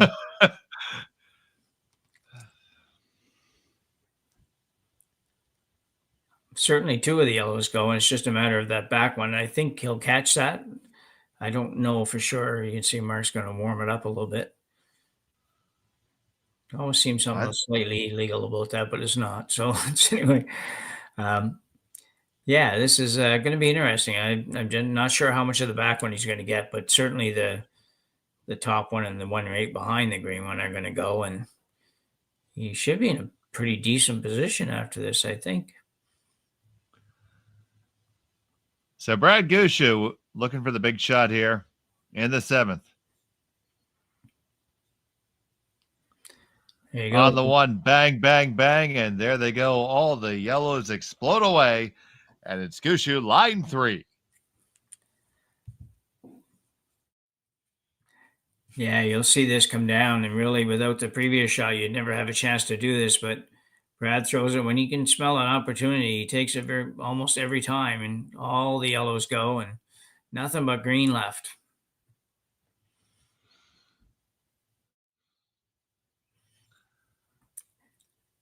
Yeah, Ste.Marie's rock just ended up in the worst place it could end up. It wasn't even terrible being short, but he had to be shorter than that. If you're going to be short, you got to be short. So Dropkin's going to try to get rid of some stuff here. He can probably get rid of all but one, to be honest. I think he can hit the top green onto the green on the top of the 12-foot, which might make the double on the other one. So I could see that probably didn't make a lot of sense, but in my mind, it's perfect. So it's I think he can get rid of three of the 4. Yeah, I see a good possibility of 3 going here too. So Yeah. I might be crazy, but you're not. So we're in good shape. No, we're doing good. Here's Korey Dropkin with his first in the 7th. Trying to have an answer after Gushue laid a great one on him.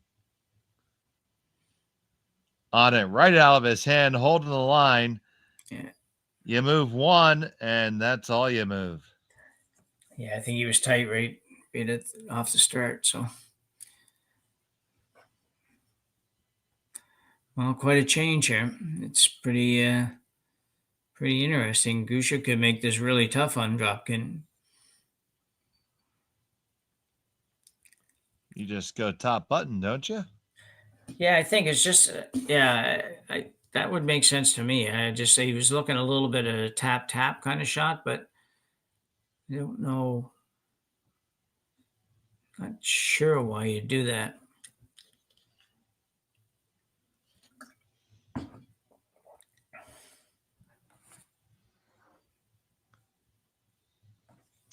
Well, if you throw the draw top button, you're probably going to steal all day because it's going to be really, really tough for Korey to get it out. Yeah. So I'm assuming you're trying to, well, clearly the force is on. Yeah, the only thing I can think that he's looking at it all is to try to kind of widen out the wall, if you will, and just kind of tap one and roll over a little bit, just make that shot even that much harder. But I think, with the draw weight that Brad usually has, it's, he's gonna make it pretty tough. You just get it in there anywhere, not anywhere, but behind the guards. But I think it's going to be a really hard shot for Korey Dropkin.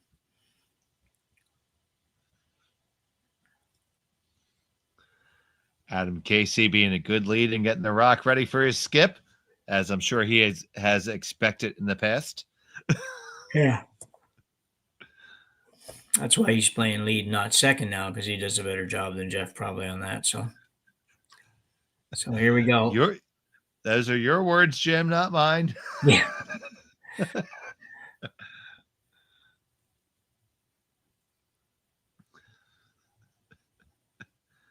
Brad Gushue with his final stone in the 7th.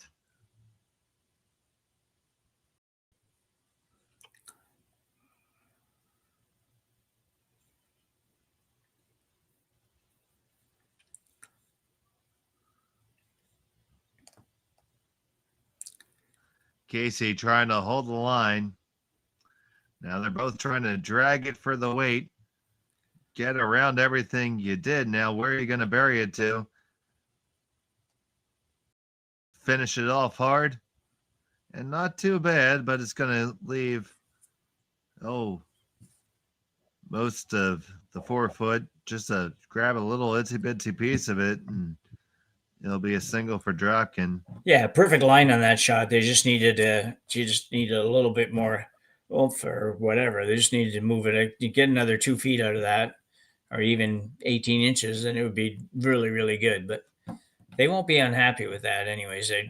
Korey's going to have to make a decent draw to score, and that would have Gushue would have taken that start in this end for sure. Yeah, so the force is on here, short of Korey having a tactical nuclear weapon in his back pocket. Yeah. Yeah.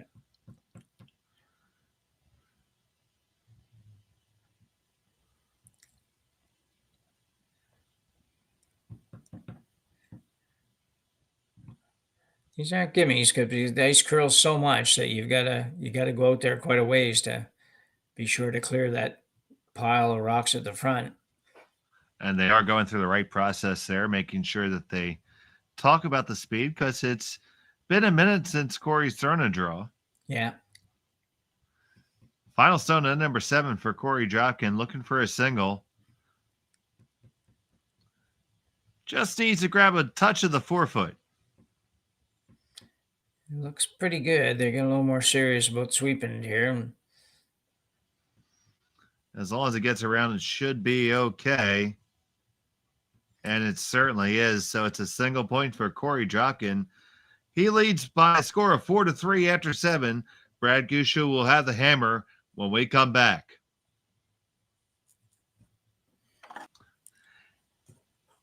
We're back here in the 8th end of the Henderson Metal Fall Classic, presented by Kioti Tractors of Ontario. I'm Dave Schmel. I'm joined by Jim Nix. And we have been treated to a great game with all of you here watching between Korey Dropkin and Brad Gushue. Yeah, it's been a good one for sure. So we have Brad Gushue trailing by 1. He has the hammer here in the 8th end. Looking to score a deuce to get the win here.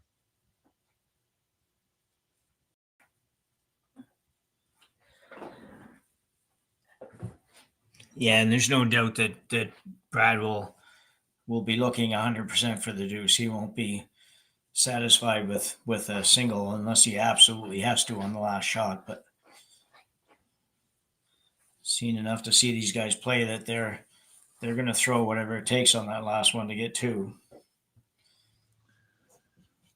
A little wobble there, but a good recovery.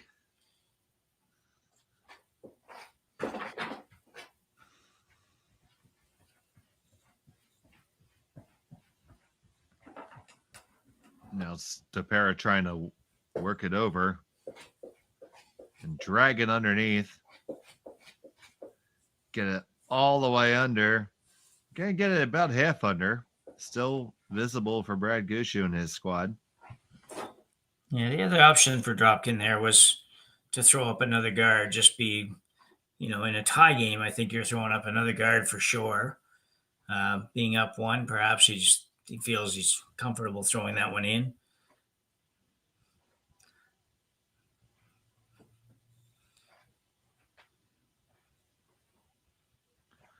So playing hard for the force here and trying to get to an extra. Yeah.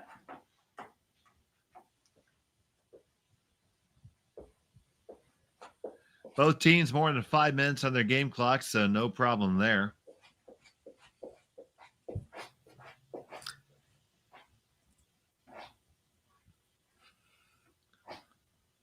You see Korey adding to the stack. We've seen this script played a few times this game.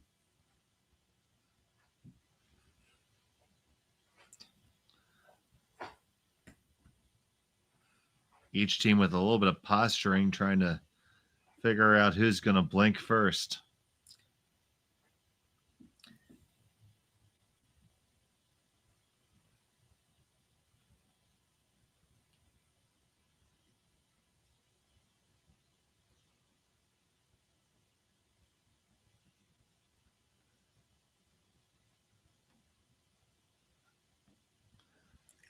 This one does not make it around the guard.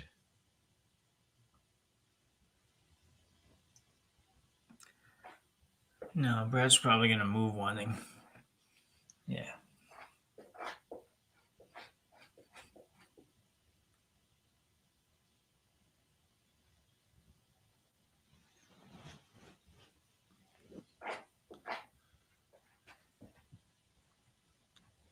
Are you looking to leave your shooter here someplace or just more of a straight peel?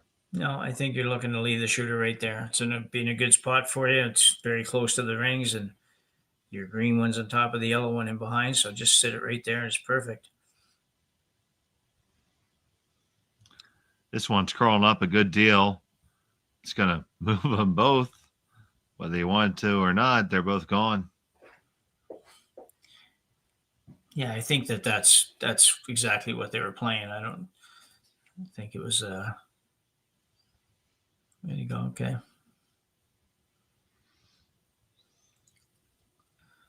Corey's going to play the guard.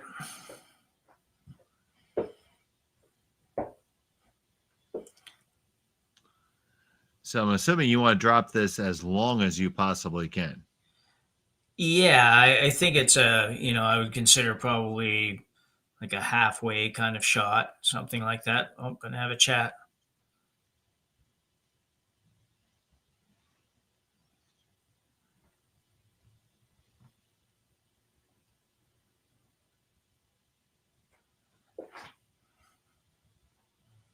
I don't know what he's thinking the options would be here. I guess they're just trying to figure out exactly the depth for this. And a good idea. It's going to be important. Corey's also talking about that's indicating there. He could peel that corner off, maybe make the double, and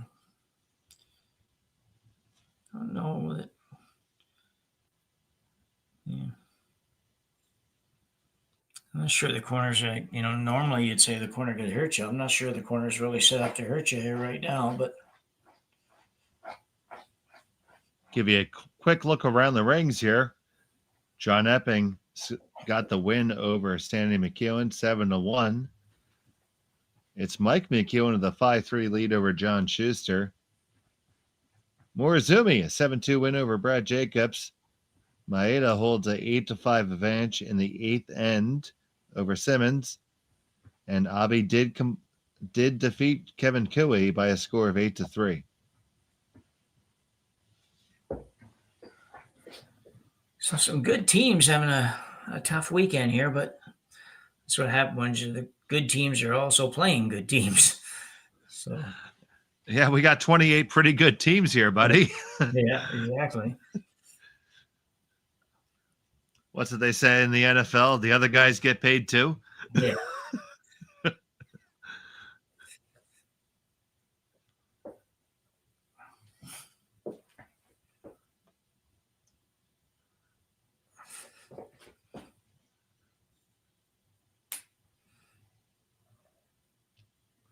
So they're going to get their guard.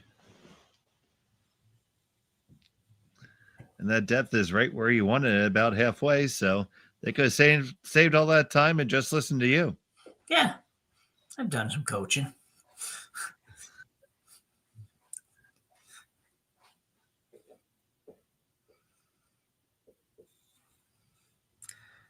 These ends get so complicated, though. They're tough.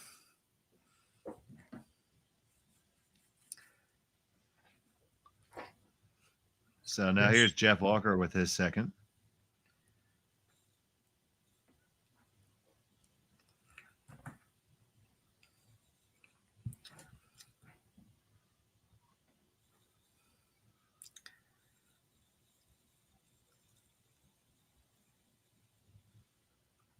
Casey trying to scrub it over, both of them, and they do split their own onto the rings there. So that's very interesting for later. Yeah, that was an interesting call. I don't think I would have thought of that. That's you'll see him going and playing a little split here just to move the green ones out of the way and to give you something to come off later. So now you're sitting number 2, number 3, number 4. That's a lot of rocks to have in there and a lot for Korey to have to think about. He's got a guard out there, but it's one lonely guard right now. I think he's got to he's either got to move something or he's got to draw in for another rock. So yeah, my first instinct would be to draw down on top of and lie third, but moving something's probably pretty good too. Yeah.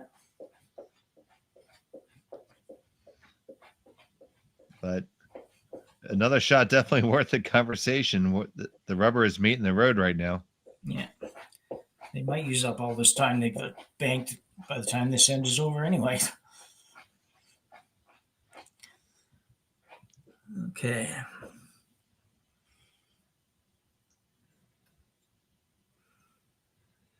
So here's Ste.Marie.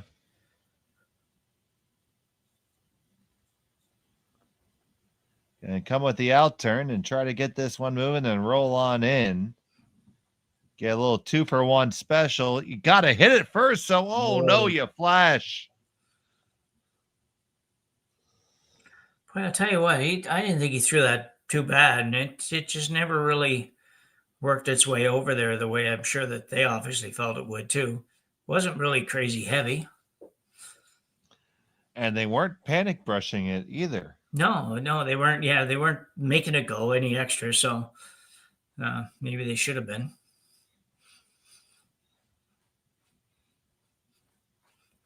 So now opportunity knocking for Gushue for sure.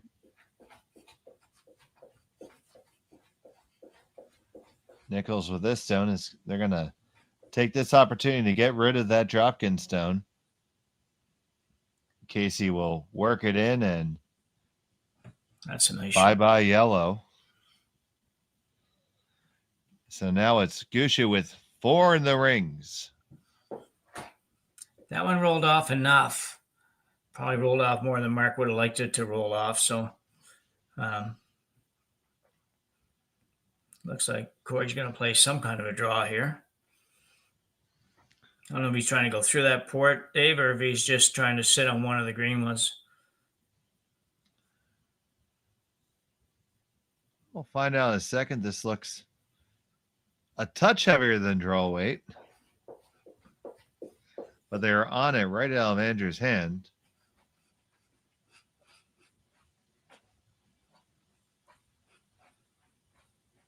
And they are going to come down to the shot rock and move it just a skosh and leave themselves in a pretty decent spot. Yeah, that's a good spot. Another timeout, maybe? It looks like Brad just called timeout here. Dropkin has about 1:30 on the clock the last time I looked at it. So they should have one timeout left as well. Yeah, I think you're right. Yeah.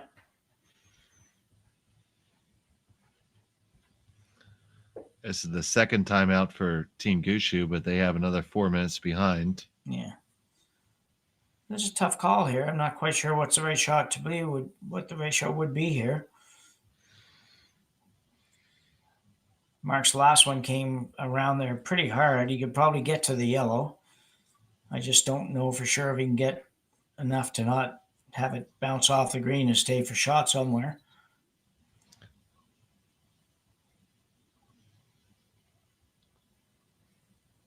I suppose you could draw around the outturn side. Yeah, you could, yeah. But then you're leaving the yellow for Korey, which is not probably the preferred thing. Well, which is why that yellow is in a good spot right now. Yeah, oh yeah, for sure. It's a great spot.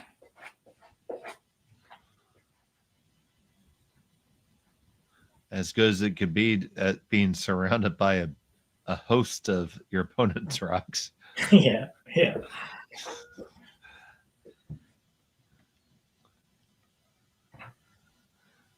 They seem to have settled on a quietish tap and move.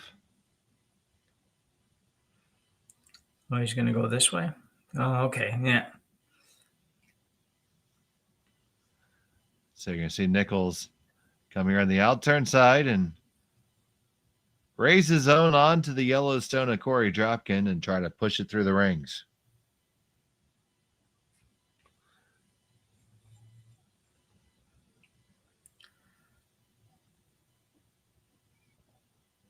Casey on the sweep trying to hold it.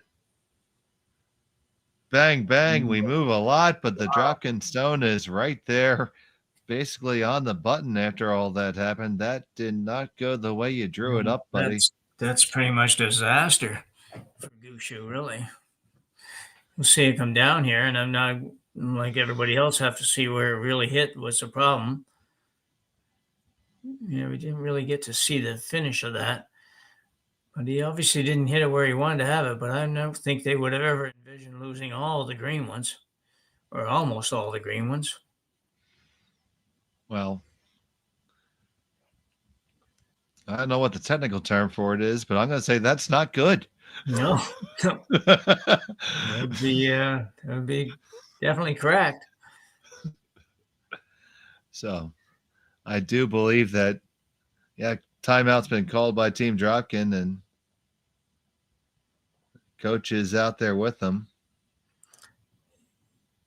Yeah, their last timeout was at the other end. The coach didn't get to have any input at all. So he got to look, though. Yeah.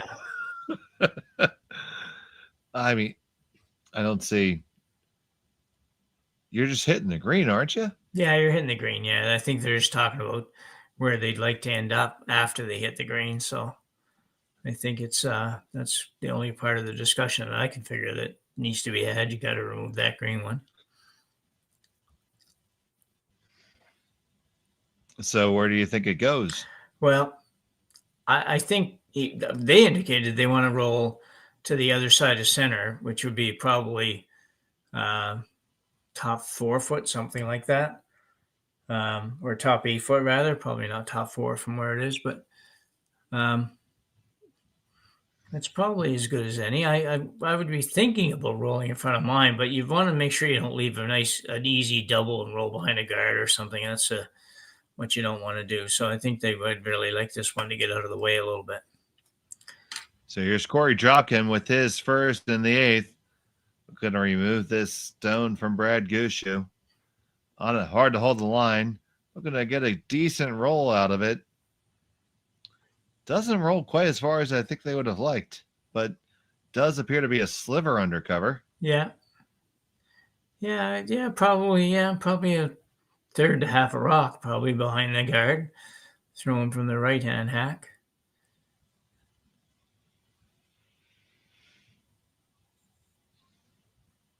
So if you're Gushue here, have you given up on trying to score 2, or? No, definitely not. No, they'd be thinking 2 right till they can't possibly get to. So I think this shot is to come around to the yellow, and I'm not even sure that they're trying to move the yellow and be shot after this. I think they might be thinking about that slash on the green. If they could put this on the right angle, and then they could run the green one back in. I know Corey's going to throw a rock in between there, which complicates things a little bit. But I didn't get the impression with that ice and with the way that they were looking at it that they're actually trying to move it. I think I would have a shot. Yeah, that's the inconvenient part of this game. Your opponent gets to throw to. Yeah. Yeah.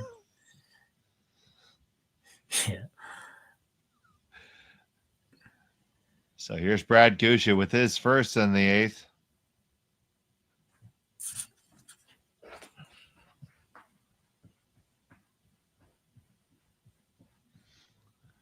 On it, hard to hold the line. Now we're trying to drag it for the weight as well. Got to get past that guard. Past the guard. Oh, you never did. And you left it high. Oh, my. It's still Dropkin sitting 1-2.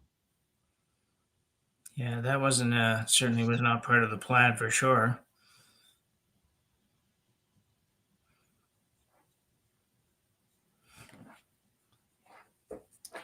So Korey will just try to take that raise away and force Brad to maybe, if he has enough room, to go around on the out turn and get a piece of the button. It's there. He's done it before, and he's going to have to do it again, it looks like. So the guard upcoming from Korey Dropkin here.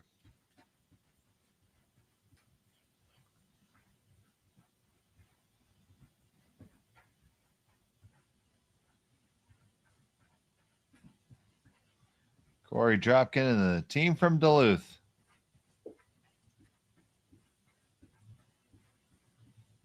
With their final in the 8th, looking to lock it down to force Gushue to a really tough draw. Want to get it to just the right spot. Bring it up there and drop it right there, guys. There you go.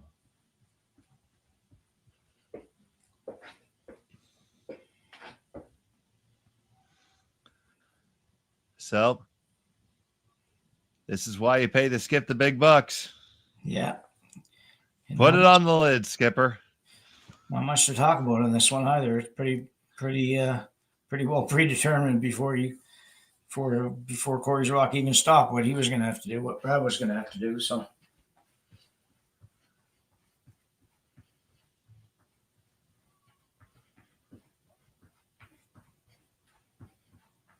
Brad Gushue, the 6-time Brier champion,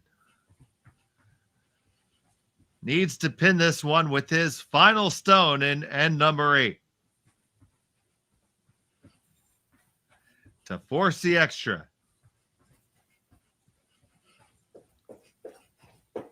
Walker and Casey on the brush. Gauging the weight. Past the guard, no problem. Now, do you get past the second one? No problem, too. Now, is the weight perfect? Is it perfect? Is it going to stay there? Wow. Will it park it there? Yes! You get that single, and what a fantastic draw by the champion there. And we're going to have bonus curling coming here from Sault Ste. Marie right after this. You're watching Curling Stadium.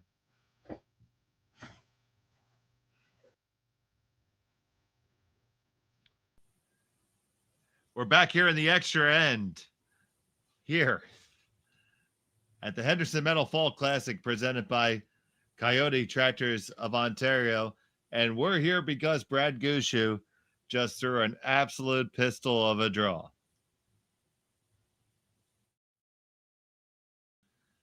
And here's another look at it. Managed perfectly by the brushers.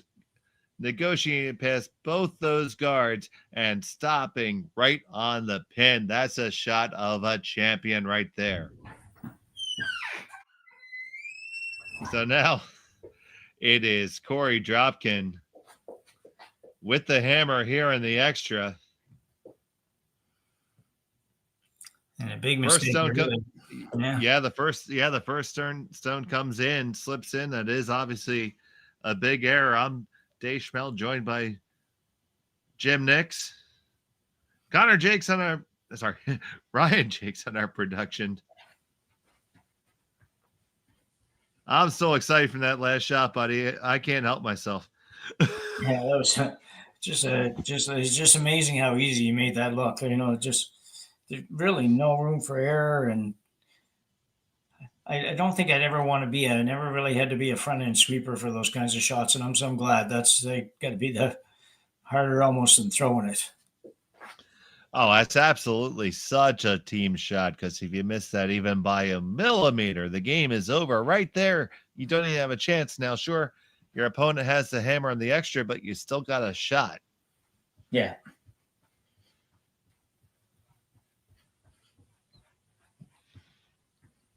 That guard does go up. Now, not touching the center line, so you could tick that if you want it. And yeah, I do think that's what Korey's calling.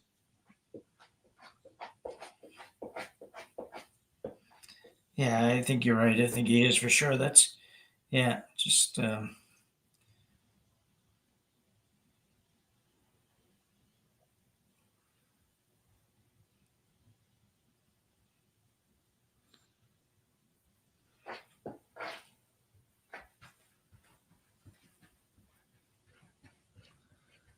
This is here, and Gushue's going to see if he can get to that center line. He does, and it's going to have to go on back.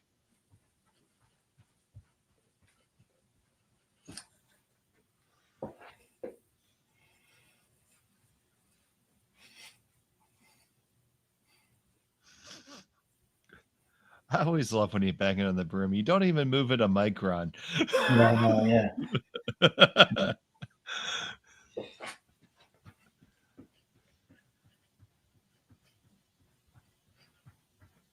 That's a big break for Gushue, though.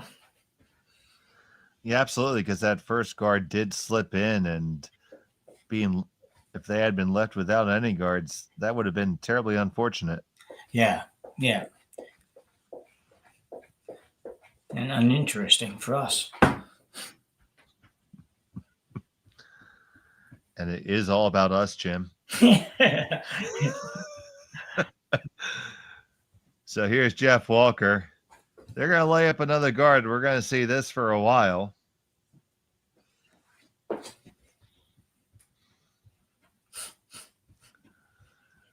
Now, Dropkin, he's got his stone that wins sitting there on the edge of the 12-foot.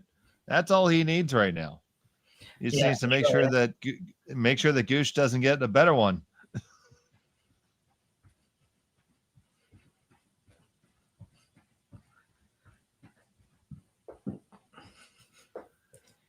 And now, of course, we're past the free guard zone, stone number 6 here.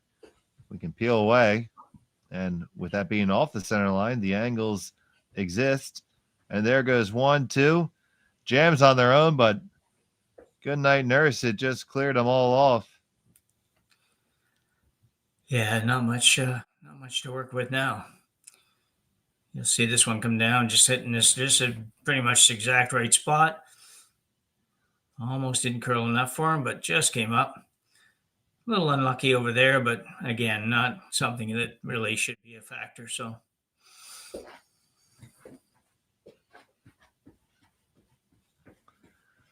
Jeff Walker is going to have to throw another guard here. They're going to need a miss out of the Dropkin rink here to have a shot, a legitimate shot. Yeah, exactly. Yeah, it's hard to get those nowadays. These peels.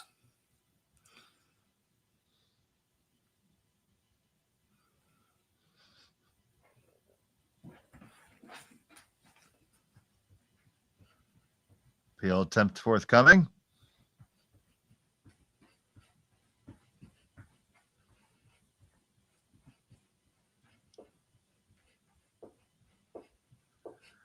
Hal makes that. It's over the top of the one in the rings, but that's not a problem.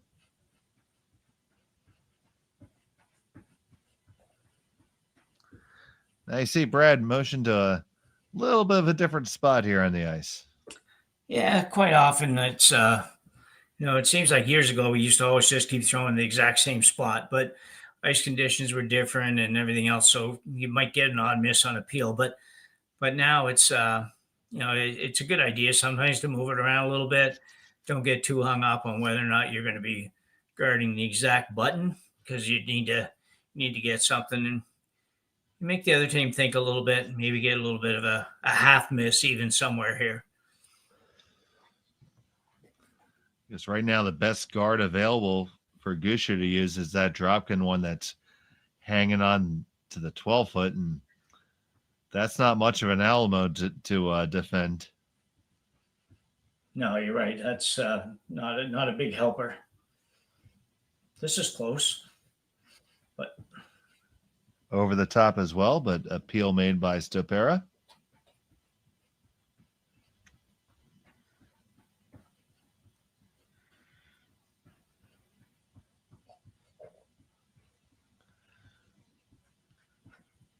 Now Nichols called on for the guard.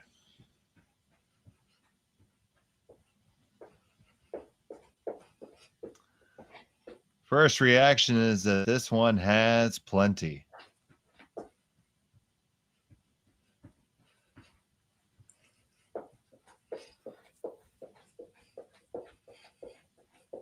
bit of a hopeless feeling for the team without Hammer here. It's just kind of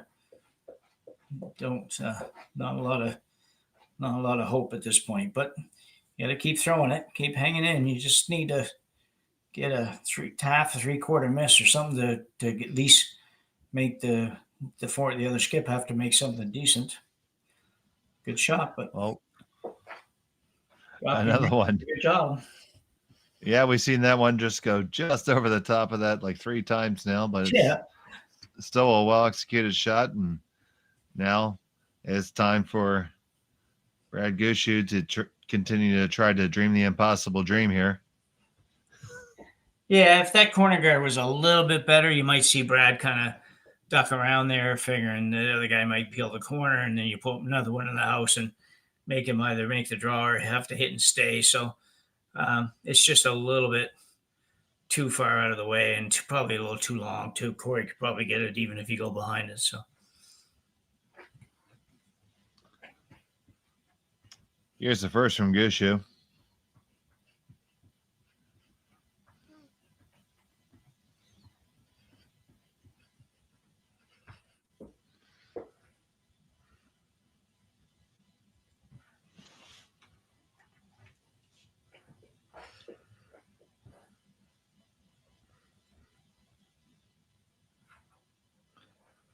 It's there just a little bit further than halfway. The broom goes right on down, and Dropkin's going to try to dispatch it.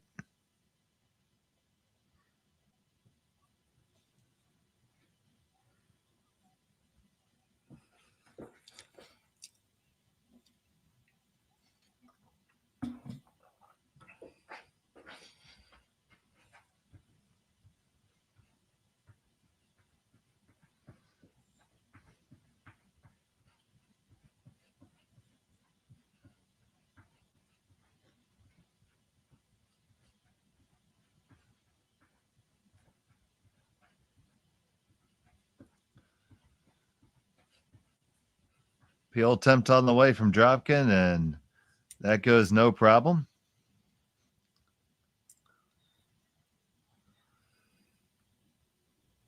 And now you see Gushue is going to put it right on the edge of the 8.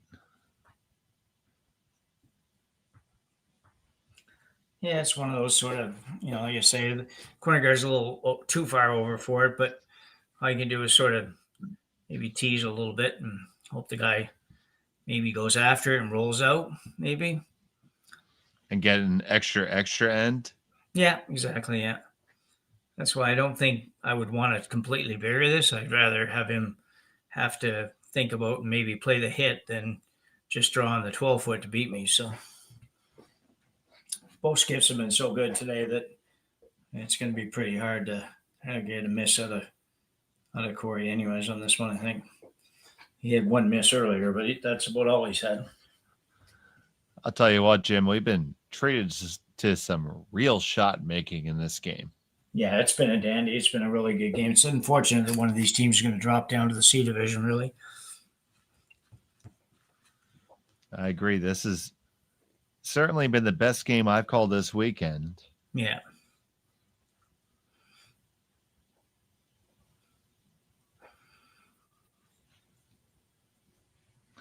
And you see that one settle right in the tee line, right at the 8-foot, right where he put down the broom. And Korey is going to hit it. So it's going to be a hit and stick for the win. They better do that housekeeping and don't ever want that to pick. That would be terrible. Yeah, for sure. Yeah. So Korey Dropkin ready for his final in the extra.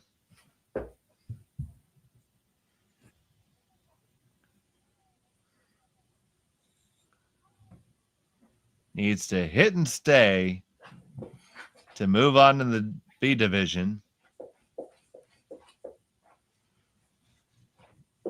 Here in Sault Ste.Marie.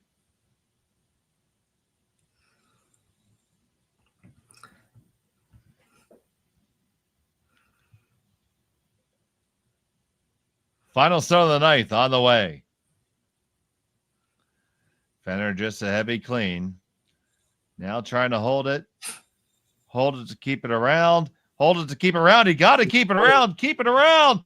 Oh, you don't want to roll out. And you do. And we're going to go to an extra, and it's super bonus curling here on Curling Stadium.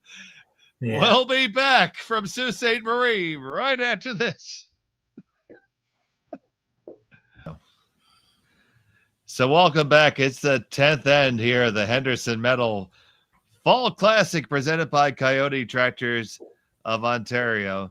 That's right. Don't adjust your screens. It is the 10th end. We are playing an extra end because unfortunately on a hit and stick attempt, Korey Dropkin made the takeout but rolled out of the house. So he retains the hammer here in end number 10.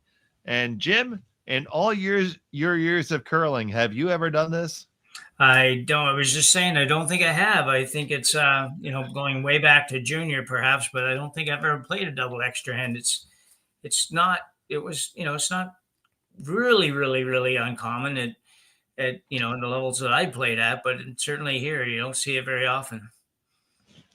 And you were mentioning, especially because of the new rules that are in play now. Well, exactly, yeah, because there's usually just more rocks around than you can get rid of, so it turns into a little bit more of a match, a chess match, and whatever. But there's a better effort by Adam Casey, two much better rocks than he threw in the last end, so that's going to force Korey to not be able to do much with them. Yeah, so now we do have those double centers up. Dropkin with one on the forefoot, and game on.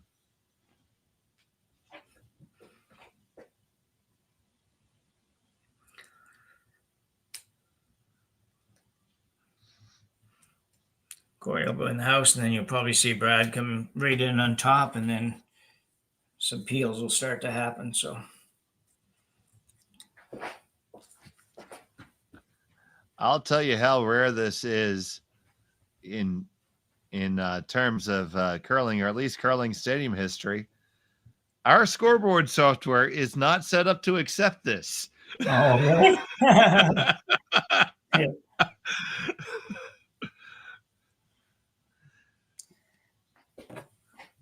So don't adjust your monitors. Don't bang on your vertical hold. It is the 10th end. And by the way, I don't see a 9 in the scoreboard either. So yeah, they weren't ready for it here either.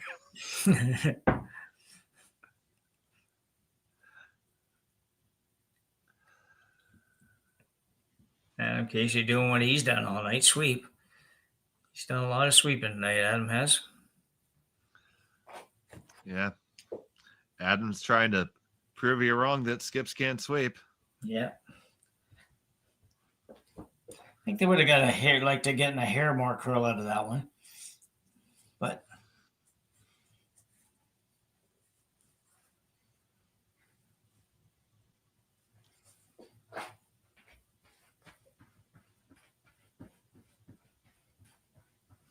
so now we're going to look to open these up, and both teams receive, once again, their full allotment of time for this double extra. Yeah.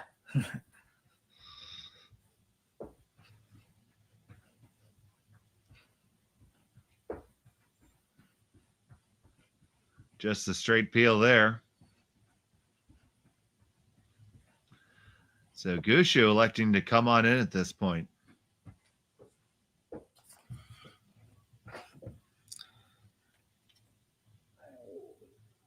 Yeah, an interesting call too. It's some people might figure, well, he should be going another guard up here, but he's also thinking that if he can get into the back there, it's probably not lined up for Dropkin to run any kind of slashes at it. So it might be an opportunity that he won't have later.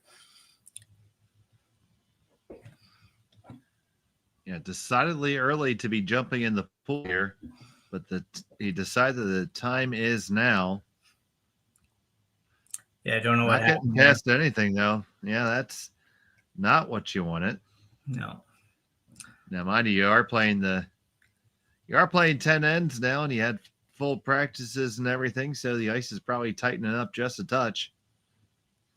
Yeah, quite possible. Yeah, it's yeah, you wouldn't expect Brett or Jeff to miss a shot by that much. That was, for the shot that was called, that was a big difference. So I think it's something definitely happened with that one. And they have played both extras towards the glass Yeah, for what it's worth. so I always thought in bond spills, why not do that? Like, people come to watch the games and then you play the extra end away. And I understand a little bit of the concept of that, but I just don't agree with it, I guess. Oh, we tell our participants that we want it to be thrown back to the warm room. Yeah. Yeah. If you're going to screw up my schedule, you're going to entertain my guests at the same time. Exactly. Yeah, that's right.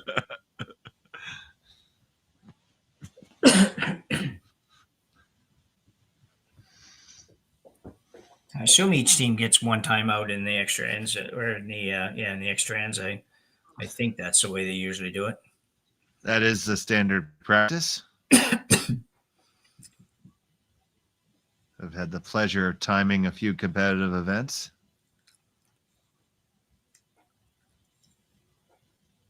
Should.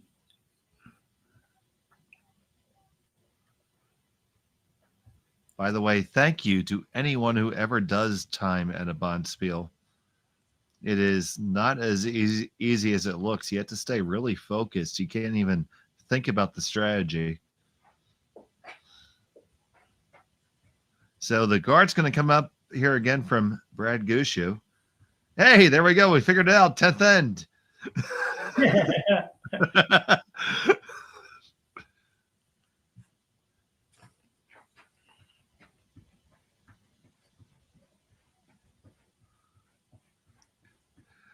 Our crack technical team. There's nothing that we can't do.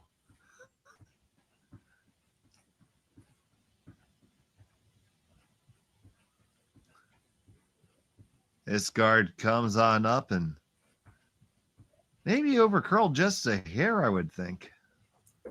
I don't know. Yeah.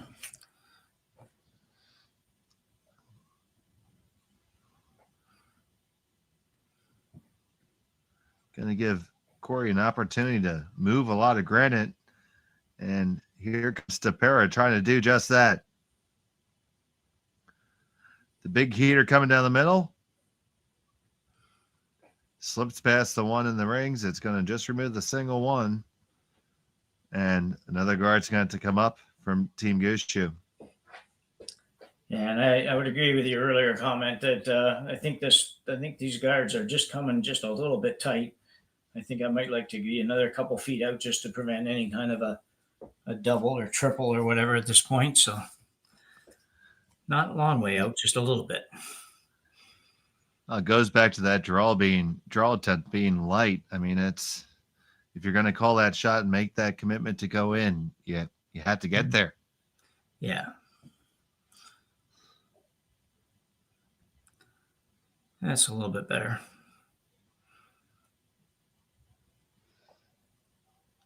Yeah, this will likely just be a straight peel. No thought of even trying to catch something on the way by. No.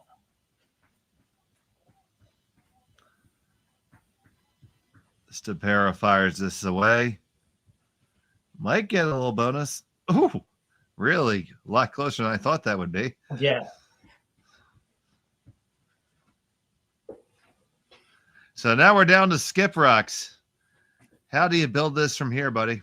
Well, Brad's got to go in now. He's got to go right in on top of the yellow and just see what Korey does with his. And we've seen him. He's basically the shot he made to send this game the way it is, and I think he'll be really close on this and puts it in there. It'll be tough for Korey to get it out.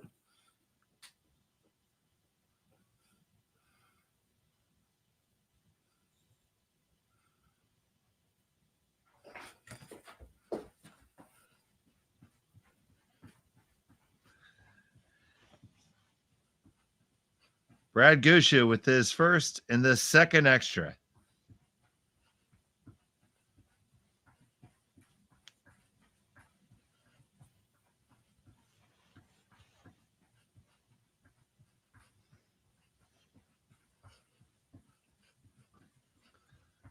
This is going to come around. I think it needs to find the brakes. Don't want to move rock too much. Pretty good indeed. Yeah, Does pretty look darn like the good shot. Yeah. You can see here, right? The boys are just kind of keeping it clean and making sure nothing happens to it because the weight's just perfect. And he seals it on there pretty good. I might have been looking for another inch of curl, but that's pretty darn good. Now it does look like the pinhole is available. Maybe we can get the dead overhead. Yeah, you can get right to the pin. Do you go there now, or do you try to make hay and move a lot and open it up? No, I'm going there right now. I think it's I don't know that you can get any more than just those top two out or the back yellow out. I don't know if the green will go or not, but you're not going to get rid of everything. And I don't really want to let Gushue throw that same shot again. Looks like he's playing kind of an in-between shot. Probably I don't know, a hacker board weight shot maybe. It doesn't have a ton of ice. If he can get right to the nose with this weight even, he'll be okay. He's just going to end up doing the same thing as making a perfect freeze. I guess probably a little more margin of error going this route. Yeah, maybe a little bit. But if you hit, the problem with this that I see is if he rolls off just even a little tiny bit, Brad might be able to put the next one in a place that's impossible for him to get it out. So he's not throwing it very hard. So maybe it's maybe they just approach the shot different than Gushue got to here with ice out in the middle of the 12-foot. They're trying to hold it. This is not going to get there. This is going to over curl. And it does wreck and open things up. So you're in a pickle now if you're Korey Dropkin, I would think. And timeout is called by Team Gushue. Yeah, going to take a minute for them to sort this one out, figure out what's the best option here.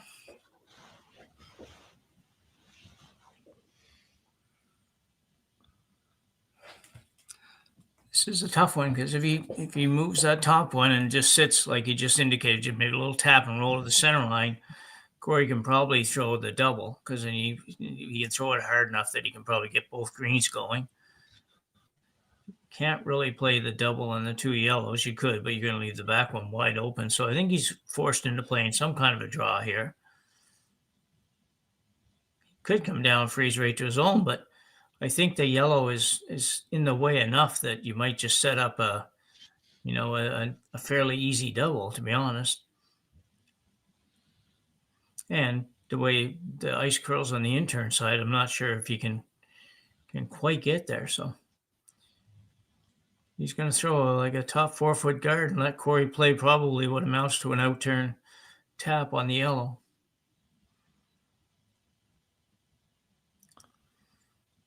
So line shot just behind the pinhole is Brad Gushue trying to find a way to cement this steal to win in the double extra.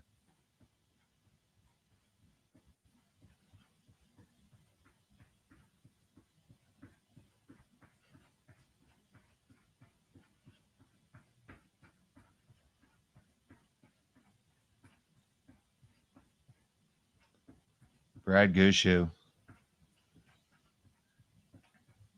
the veteran from St. John's.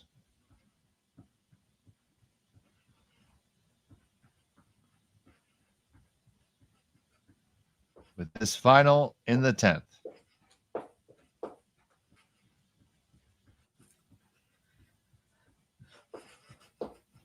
Working hard to hold the line.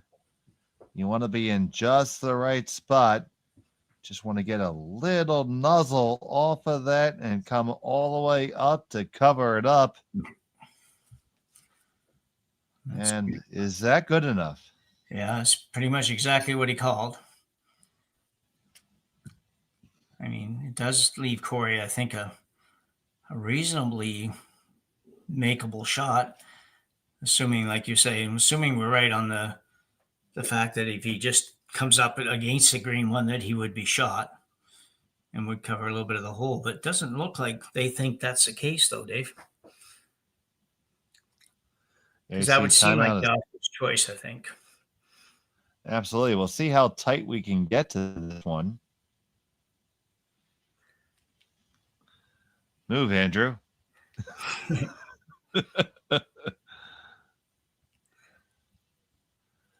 Yeah, the construction equipment sign across there makes it a little bit tougher to see where the hole would He be. must think that the raise on the yellow is no good. Yeah. He has to move all these rocks. Yeah. So we're going to see a missile coming here from Korey. Yeah, the good thing for Korey is they don't both have to necessarily go out. They have to get one of them out, but just because it's going to automatically get one, but they can at least bounce to the sides, and something might stay, but he still might end up with shot rock because you got lots of yellow ones. So Korey Dropkin with the final stone in the double extra. Gonna have to remove this one off the button, and he's gonna need a ton of weight to do it. On the way, trying to hold the line. Can't overcurl. If you overcurl, it's gonna jam all day. Oh, and it does, and it's a win for Brad Gushue and a steal of one. And they will defeat Korey Dropkin by a score of 5-4 in a double extra end. And Jim, what a match we just got to see. Yeah, that was a wild and woolly one. It was certainly a very good curling game. A lot of really good shots, and by both teams, and both skips in particular, I thought played tremendously. Just a treat to watch that one, even if we had to go 12 ends or 10 ends to watch it. So, yeah, good effort by both teams, but Gushue's got to be a little relieved to be staying in the B side. So. Absolutely. I mean, that was just a game of shot making by both squads and a real treat. And we are thrilled that you were able to join us here on Curling Stadium. And stay tuned. We have lots of action for you the rest of the weekend here from the Henderson Meadow Fall Classic, presented by Kioti Tractors of Ontario. But for right now, for Jim Nix, Ryan Jakes the Snake, I'm Dave Schmel. We thank you so much for watching us. Have a good night.